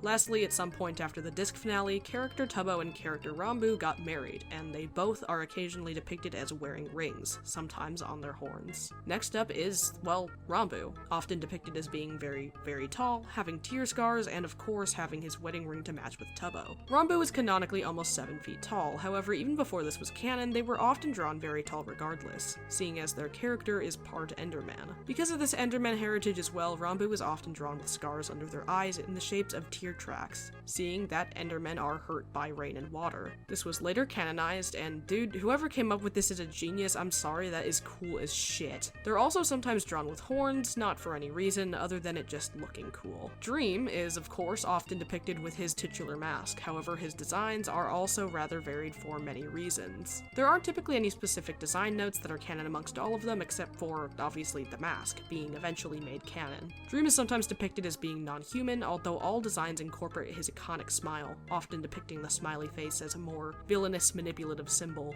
Wilbur is often depicted with a large trench coat, rose-tinted glasses after revival, a death wound, and occasionally wings. Wilbur's skin is arguably one of the most detailed in the Dream SMP, given that it changes several times depending on the era Wilbur is in. One that remains pretty constant is his trench coat, first appearing in Pogtopia and carrying on after his revival. Western cultural associations with trench coats are typically sinister in nature, and much was made of Pogtopia-era Wilbur's resemblance to Jason Dean from Heathers, both in personality and design. After his revival, Wilbur is sometimes depicted as wearing literal rose-colored glasses, symbolizing a change in perception of the past. Wilbur is also sometimes depicted as having wings like his father, Filza. When Wilbur becomes Ghostbur, and afterwards when he gets revived, many designs depict him with his final death wound, being a slash from Vil's sword through his chest. On Ghostbur, this wound often seeps blue. On revived Bur, it is usually stitched up or occasionally hurts as a reminder of his final canon death. Wilbur is also sometimes depicted with zombified traits as a result of his revival. Quackity, who also happens to be one of my favorite designs, is often depicted as having an eye scar, a golden tooth, his beanie, and wings. His eye scar hails from his death at the hands of Technoblade, when he put his pickaxe through Quackity's teeth. This was originally a very popular headcanon design, but eventually became a canon part of Quackity's skin. Seeing as Quackity is arguably the most receptive to fanon designs becoming canon, skin. Along with this, he's sometimes depicted with a gold tooth where the pickaxe hit him,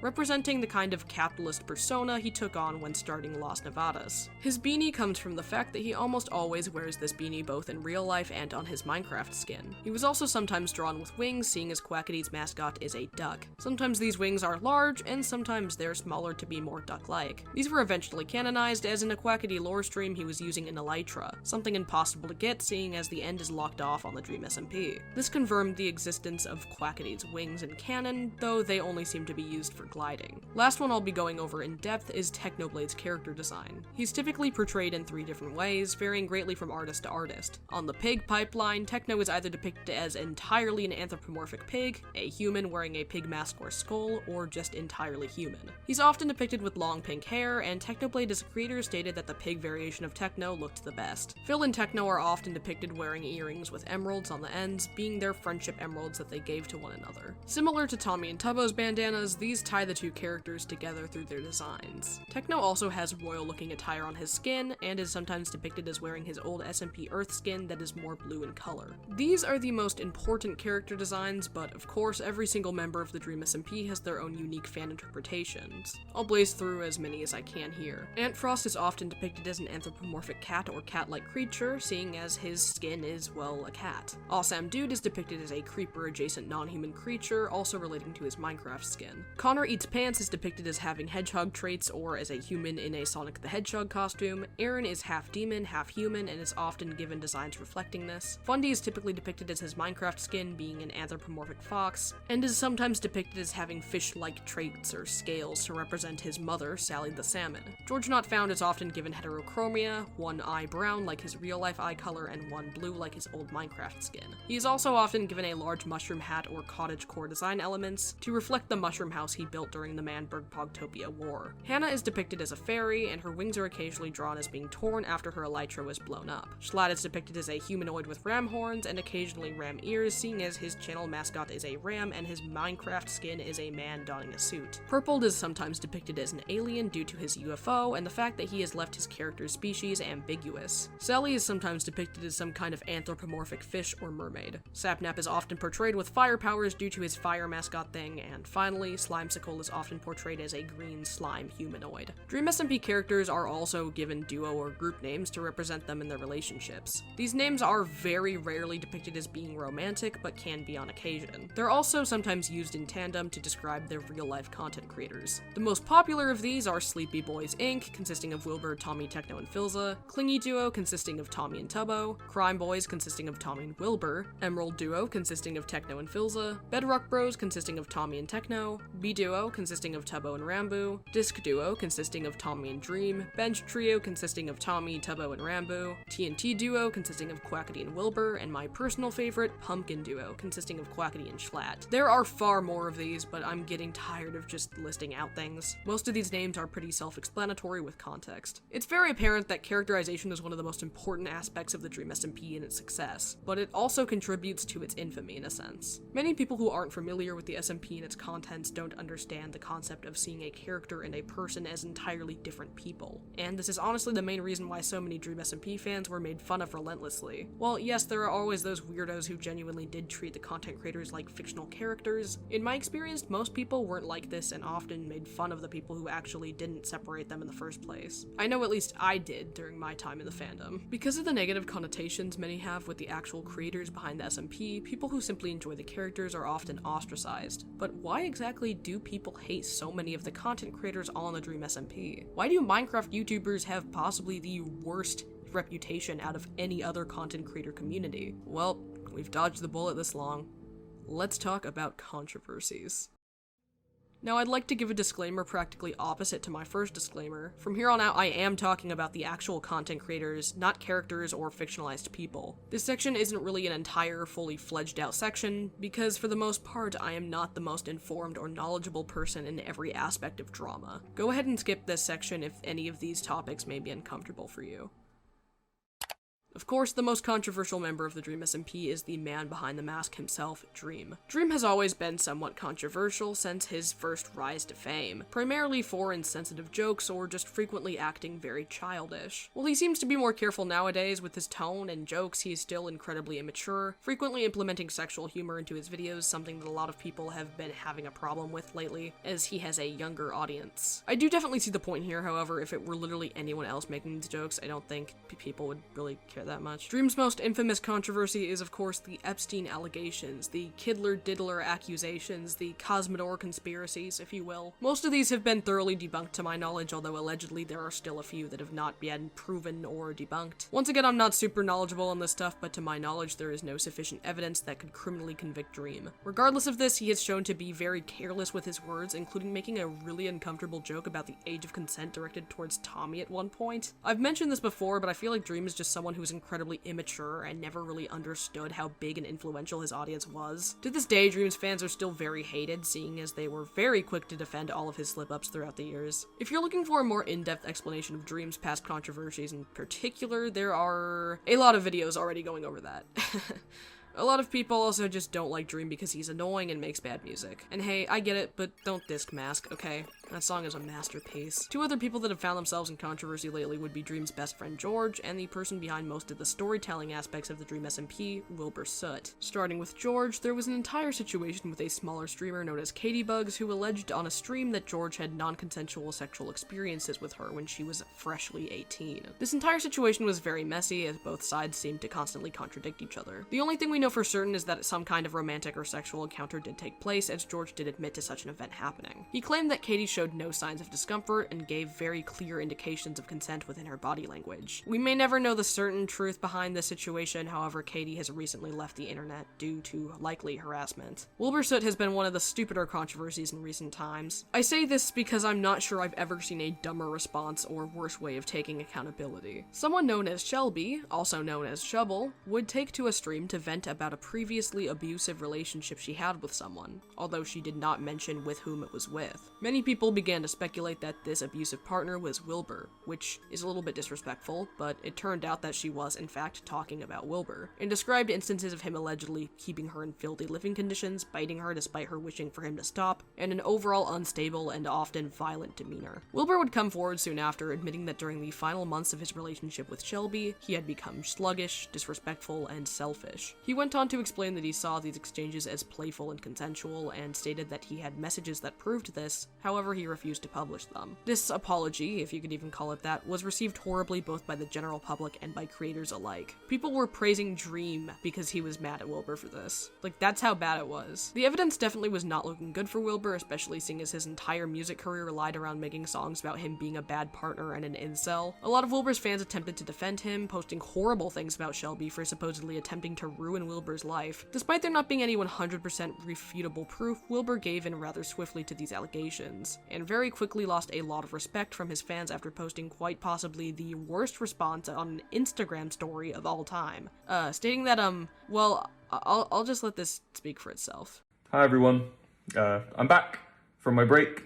I just want to make this quick video to briefly talk about what the four of us at Lovejoy have planned for the rest of this year.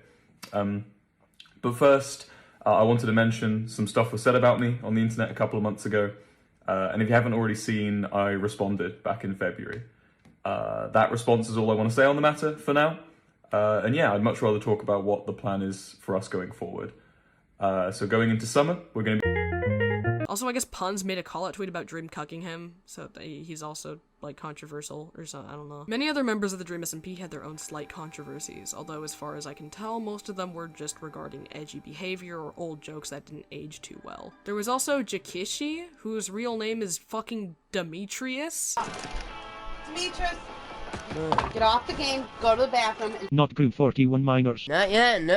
He was on the SMP for literally 2 days before getting banned for grooming over 41 underage fans. Good God. Another previous member of the SMP would be Manatreed, a content creator who stepped back from the internet after allegations of abuse. Manatreed was a childhood friend of Dream's and even lived with him in Sapnap at some point in time, which caused Dream to get some scrutiny as well. A lot of the creators from the SMP chose to distance themselves from people such as Dream and Wilbur and all their controversies, with a few of them not focusing much on content at all anymore. The Dream SMP undoubtedly had a massive impact on most people, but more than anyone, it had an impact on the creators a part of it. Despite primarily having negative connotations, the Dream SMP positively affected many smaller content creators and is fondly looked back upon by many people involved. I think it's important to answer a very important question.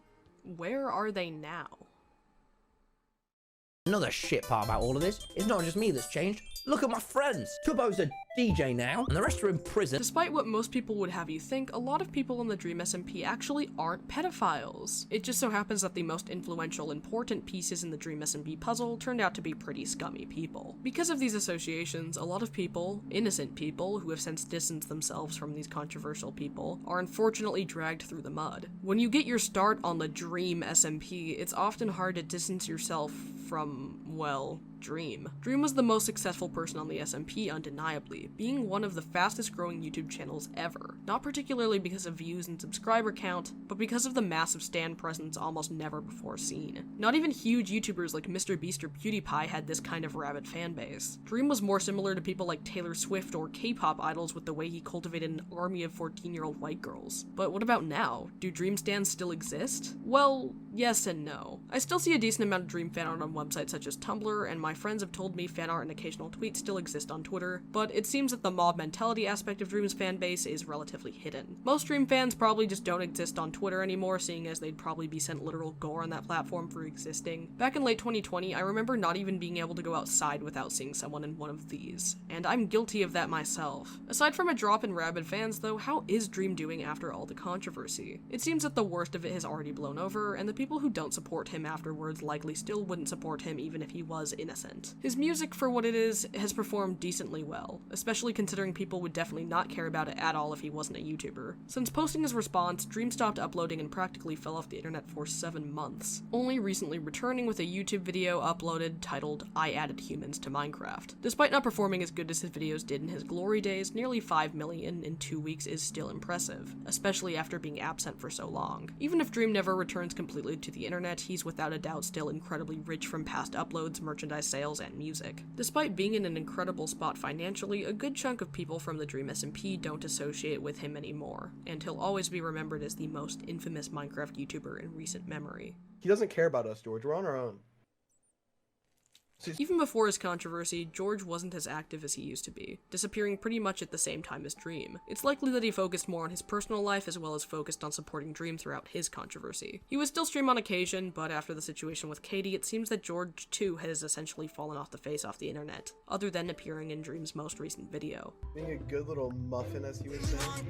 Sapnap has been slightly more active than the other 2 members of the Dream team, although only barely. It seems that he too plans on making a comeback alongside Dream and even posted a new video around a month ago. This video, however, did not perform very well by his standards. I never thought I'd see the day my videos get more views than one of Sapnap's, but hey, there's a first for everything. Sapnap himself, to my knowledge, hasn't really gotten in any big controversies, other than of course associating with Dream and George. It seems that the members of the Dream team are primarily all in the same boat, having stopped uploading regularly around 7 months ago, but have come back in recent times. I guess we'll just have to wait and see if they actually return to regular uploads. As most of my sort of friends will tell you, I am... As I mentioned before, Wilbur is also another person to have found himself in some pretty impactful controversies. Although where people like Dream waited months to try and properly construct a response, Wilbur made one tweet and then advertised his band's tour. I can't really say how he's doing now as he hasn't done much other than speak about said tour, and I don't know if anyone actually plans on going. Recently his band Lovejoy released a new single that currently has 400,000 streams on Spotify. I haven't listened to it, don't ask me if it's good. There seems to be an underground support squad for Wilbur who act as his greatest fans, but they're all really horrifying and I've never seen one who's like a normal person, so...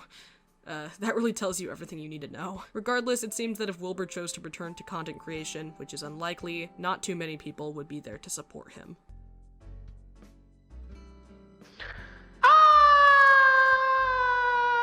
Quackity, even before his Dream SMP days, was immensely successful on YouTube, as I've stated before. After the Dream SMP's end, Quackity made his own Minecraft survival multiplayer world, being the QSMP, the first multilingual Minecraft server to feature live translations. Quackity speaks both English and Spanish, two very massive demographics, allowing for him to tap into more markets than most other Minecraft content creators. Quackity created the QSMP in order to allow fans of both languages to understand and engage with his content. The QSMP would also integrate Portuguese, French, German, and Korean content creators, and was a server that was in the works for years at the point of its announcement. Around this time, Dream would announce his own SMP that never came into fruition with a very similar premise, and fans of Dream and Quackity essentially just made a literal war out of it. Dream was made fun of a lot during this time because he was tweeting about how Quackity was ignoring his texts, while meanwhile Quackity was doing this.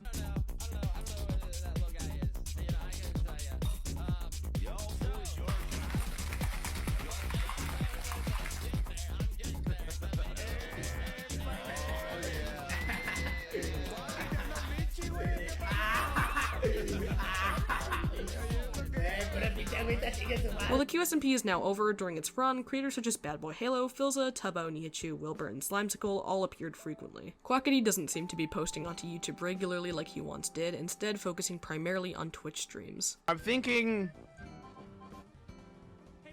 John'll. Rambo, like most creators, hasn't uploaded to their main channel in almost a year. However, they stream frequently on Twitch and have even created their own incredibly unique horror series inspired by the Walton Files. I haven't seen the series yet, but I might check it out pretty soon, and if I really like it, maybe I'll make a video on it. Who knows? It seems a lot of people still keep up with their streams, and they appear to be doing well for themselves. Love your videos, man. They motivate me to not put a bullet between my teeth every week. From a depressed fact. Despite being one of the more controversial members of the Dream SMP due to the fact that he hailed from a different corner of the internet with a different sense of humor, Schlatt is considered one of the most normal people of the Dream SMP. Schlatt is still very active online, streaming decently often, and occasionally posting vlogs and VODs. Most of his appearances nowadays come from the channel he shares with a panda, Astrosis, and Mikasicus, known as Sleep Deprived. Yeah. Carl, despite getting his start by editing for and being a friend of Mr. Beast, has been forging his own path over the course of the past few years, now standing at over 4.6 million YouTube subscribers and 3.6 million Twitch followers. He still uploads and streams decently regularly, and it's certainly good to see him standing on his own 2 feet. As of me writing this, we've yet to hear word from Carl regarding the mess that is the Mr. Beast or Ava Chris Tyson controversies. Soon I'll be an adult, and I will be able to go sex, am I right, guys? And they'll go, la la la la la. Tubbo now has almost 3 million YouTube subscribers and seems to have been making the pivot to more vlog-style IRL content rather than just Minecraft. Getting his claim to fame at only 16, Tubbo seems to be handling the success pretty well, streaming often on Twitch with his friends. Tubbo has still kept a close relationship with people such as Filza and Tommy. I need mental help. Filza seems to be relatively unchanged after the Dream SMP, still streaming and creating Minecraft content, many of which being on his 5-year hardcore Minecraft world.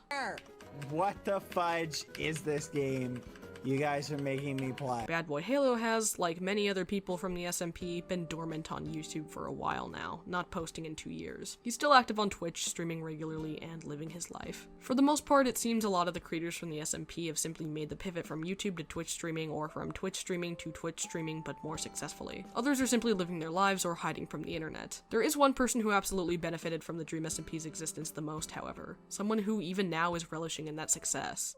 While many creators on the SMP started to become somewhat defined by their time on the server, Tommy in it managed to cultivate an audience from it and then ran off with that audience. It's hard to find many people who have found success so exponentially, especially at his age. Tommy is now 20 years old, finding fame at the age of just 16. Since then, he's gained over 7 million Twitch followers, 15 million YouTube followers, an abundance of merch, and has traveled the world with his successful comedy show. Tommy and Dream are no longer friends, in part due to just drifting away, but also due to the fact that Tommy made fun of Dream during the whole United SMP QSMP situation. Despite this, however, Tommy never had to ride on the coattails of Dream's success, forging his own path in a way that many other young creators haven't seen. A lot of former Dream SMP fans still keep up with Tommy despite not caring for most of his peers, and he still averages nearly 1 million views on most of his videos. Tommy has completely fallen upwards, and it's hard not to respect his journey to the top. He got his start because of a controversial grown man, then continued to be close with even more controversial grown men. Yet throughout everything, he's handled the controversy well, handled the fame well, handled the horrid fanbase well. It's hard not to be impressed and proud of his progress, especially considering the fact that he went through one of the most traumatic experiences a young person, or any person for that matter, could go through. Losing a friend. It's time to talk about Technoblade.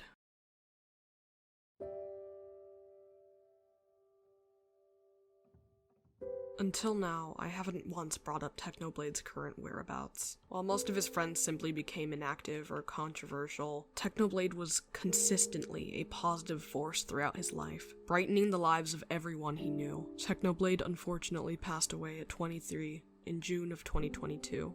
Over 2 years ago now. He had been battling metastatic sarcoma, a rare type of cancer that affects the bones and soft tissue. Throughout his battle, he kept in incredibly high spirits. He would still keep in touch with his audience and friends as much as possible, even if he wasn't able to make videos or stream or log on to SMPs. He would provide updates, assuring his fanbase that he would end up on top, editing his own videos, even right after surgeries and chemotherapy. After a while, however, I think he knew it was too late. Even still, he assured everyone that he would be okay, not because he needed it, but because we did.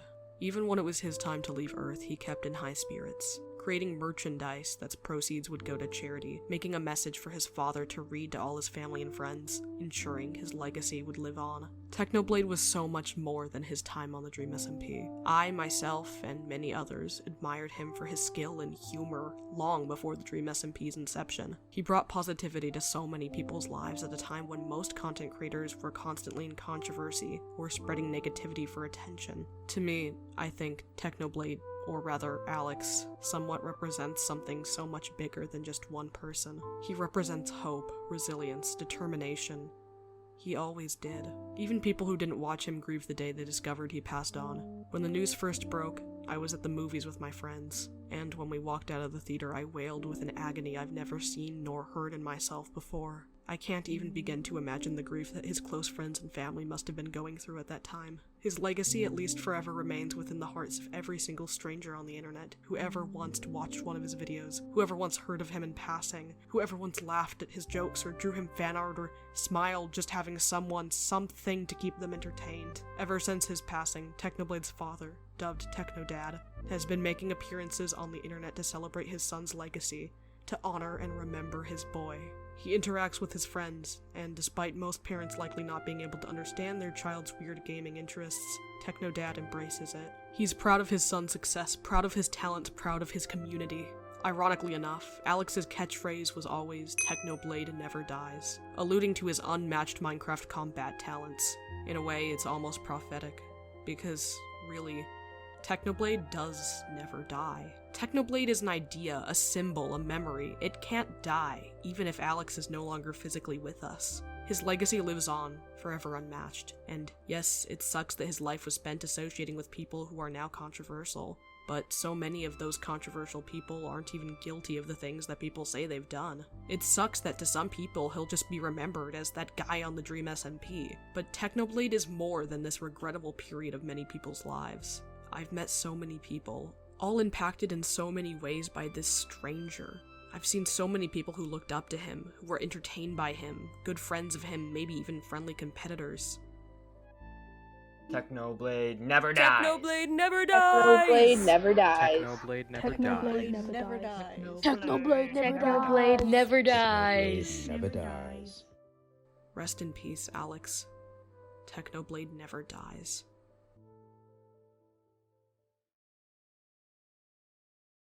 At the end of the day, every single person a part of the Dream SMP has moved on, has begun to live a new life. For many, it changed them forever, led them to meet lifelong friends, gave them the career opportunity of a lifetime. But there's one last person we don't know the exact whereabouts of. The most important person who was a part of the Dream SMP. It's you. Each and every one of you who sat through hours of Twitch streams, who wrote fanfiction and sent in fan art, who shared your every thought with the internet, who dedicated your quarantine to this fictional world of Minecraft roleplayers. Not every person watching this may have been there. Not every person watching this may have cared about the Dream SMP to that extreme, but most of you had witnessed it. Most of you had seen millions of people band together to celebrate something that was deemed cringe, that was childish and immature. Through every single trending phrase on Twitter, through every single controversy, despite the constant harassment and bullying, a community of millions had stuck together despite it all. Despite being the most infamous fandom in recent memory, despite being the most mocked people of the internet, despite half of your favorite people betraying your trust, despite being locked indoors for a year, despite everything, it's still you. It's always been you. And you're here, today, watching this video. That's where you are now. Watching this very video, listening to my very words. And I can't even show how proud I am of all of you. Of myself. In 2020, I was just a kid. I'm still a kid, but I was an even younger kid then. And one who had just gone through a rough period in my life. Having something to take my mind off of all the negatives every single day was nothing short of a miracle to me. And, well, I can safely assume that a lot of you felt the same way. Quarantine was one of the worst times for people around the world mentally. Youth suicide rates were rising, people refused to go outside even if they were allowed to, and it seems that just about everyone spent their life completely online. But there was a group of people there for you all. Even if they weren't really there. Even if they didn't truly know you in the slightest, it didn't matter. You knew them. These people, regardless of if it was the actual people themselves or just the characters that they would play, inspired so many of you to be better people, to learn about yourselves. Even the people who would turn out controversial or problematic taught you all to better yourselves. I've met hundreds of people who would likely not be with us today if it weren't for these dumb stories, these so-called cringe content creators, the people they met during this period of their life. The impact of these stories, no matter how silly, no matter how regrettable, helped so many people get through parts of their lives they couldn't understand. Abuse victims finding solace in the fictionalized portrayal of unhealthy relationships. Neurodivergent people shunned by society being able to share their special interest with people all around the world. Depressed people being able to achieve a sense of joy watching their favorite people stream every single day. The consistency, the schedule, and the continuation would drive people to keep on pushing. Make it through each and every individual day, no matter how difficult, no matter how patronizing or disheartening. People have faced endless amounts of harassment over enjoying these dumb Minecraft stories, been sent gore and threats and hatred unspoken of. But it doesn't matter. None of it matters. Who cares what led you to this point? Who cares if it's embarrassing to admit your life was potentially saved by a bunch of British men role-playing Hamilton? You kept on pushing. You made it through the harassment. You made it through every single horrible thing that's happened to you. I know you have because you're standing right here, watching this video. Perhaps you have it on while you're playing a game. Perhaps you're working on a spectacular craft, maybe developing a game or editing a video. Maybe you're even playing Minecraft. Or, as most of you are doing, I'm sure, maybe you're drawing something. Something amazing. I implore you, no matter who you are, no matter what you're doing, what you've done, what you will do, to keep pushing. Even now, I'm sure you've had an interest or hobby that helps you to prevail against the hard times. Keep indulging in that interest, keep creating, keep putting your work out there, keep pushing. Because one day, you'll be able to look back at yourself and take in every little thing you've achieved. And even if only for a moment, you can be proud. The Dream SMP is, at the end of the day, a Minecraft roleplay that became so much more influential than it had any business being. Very few fandoms meet its level of infamy. Very few fandoms have been harassed to such a degree. Very few fandoms become stronger because of it. Many would argue that you can't like the Dream SMP, and you'd be a horrible person for doing so, because a lot of important people on the server are bad people. But it really is no different from a problematic actor playing a character in a film. You can still enjoy that movie. It doesn't mean you condone what that person has done in real life, just because they appear on screen. It's not them, it's a character. And yes, I understand that there's a difference for some people between an actual film and a Minecraft roleplay, but when it comes down to it, they're practically the same thing. One's just objectively not at the same production quality level. In the slightest. I think the fact that the Dream SMP is a Minecraft roleplay is entirely the reason why it's so infamous in the first place. In another universe, the Dream SMP could very likely be a beautiful, animated series with dozens of seasons. Or maybe it's a feature-length film with a massive budget and notable actors. Maybe it's a famous novel series with an elusive author. The point is, at the end of the day, the Dream SMP is a story. It is a fictional story. But it's a story that's told through a sandbox video game, a story told through roleplay, and that is why its infamy will forever be unmatched. because no matter which stories are being told, no one wanted to be caught dead indulging in a Minecraft roleplay. Because that's cringe. Yes, the Dream SMP is undoubtedly what one would refer to as cringe. Every single aspect of it is cringe. The role-playing, the fact that Minecraft is taken so seriously, the fact that most of these people on it are grown men and this is their job, the fact that many of the fans would commit the crime of simply being young or lonely or in need, the fact that these YouTubers and Twitch streamers wanted to be seen as actors, playing these characters. It's the textbook definition of cringe. And that's okay. Because you know what else is cringe? All of this. I'm cringe because I have a YouTube channel. I'm cringe because I grew up on comic dubs and animation memes and SFMs and fan songs. I'm cringe because I like to draw and play games. I'm cringe because I write fanfiction in my free time. And whenever I see two men hate each other, I crave nothing more than the chance, the sliver of an opportunity to see them kiss. I'm cringe because I am admitting all of this to what very well could be hundreds of thousands of people who probably already think I'm cringe for being queer or myself.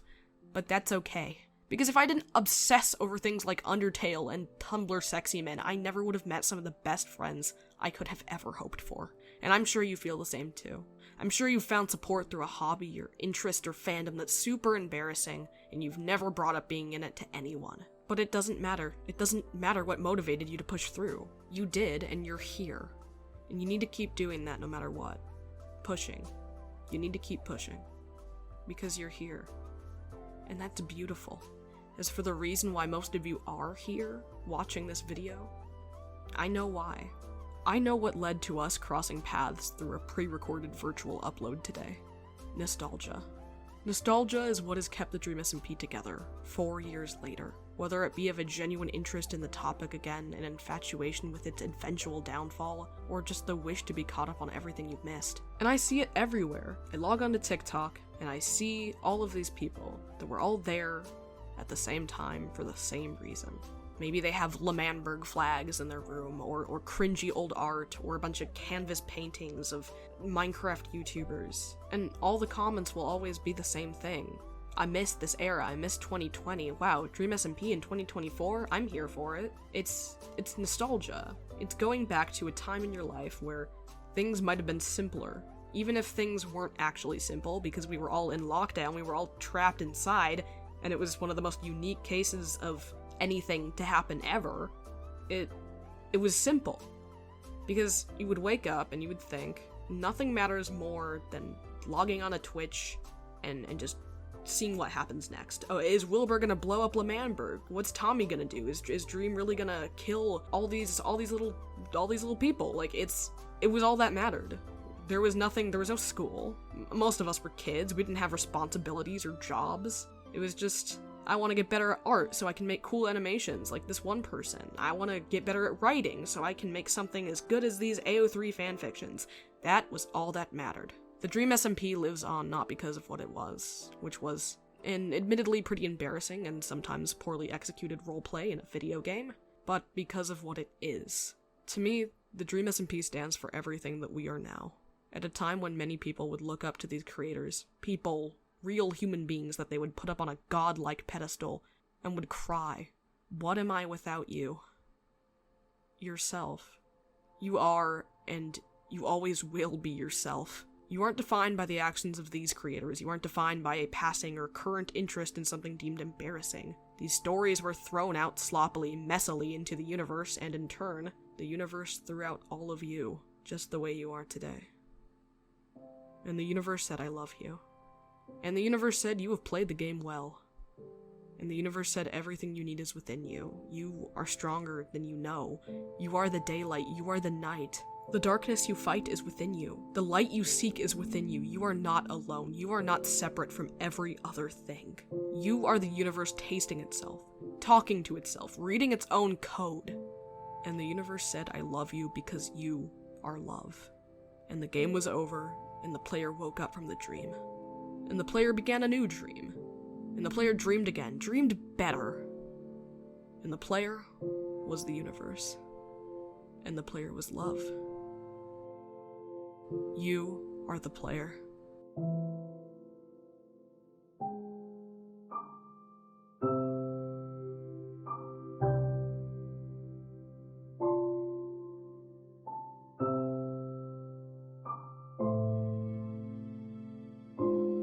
it was never meant to be.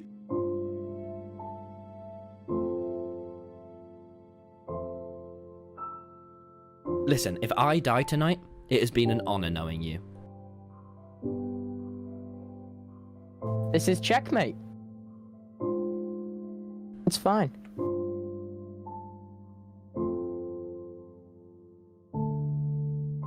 What am I without you? Yourself? It's all right.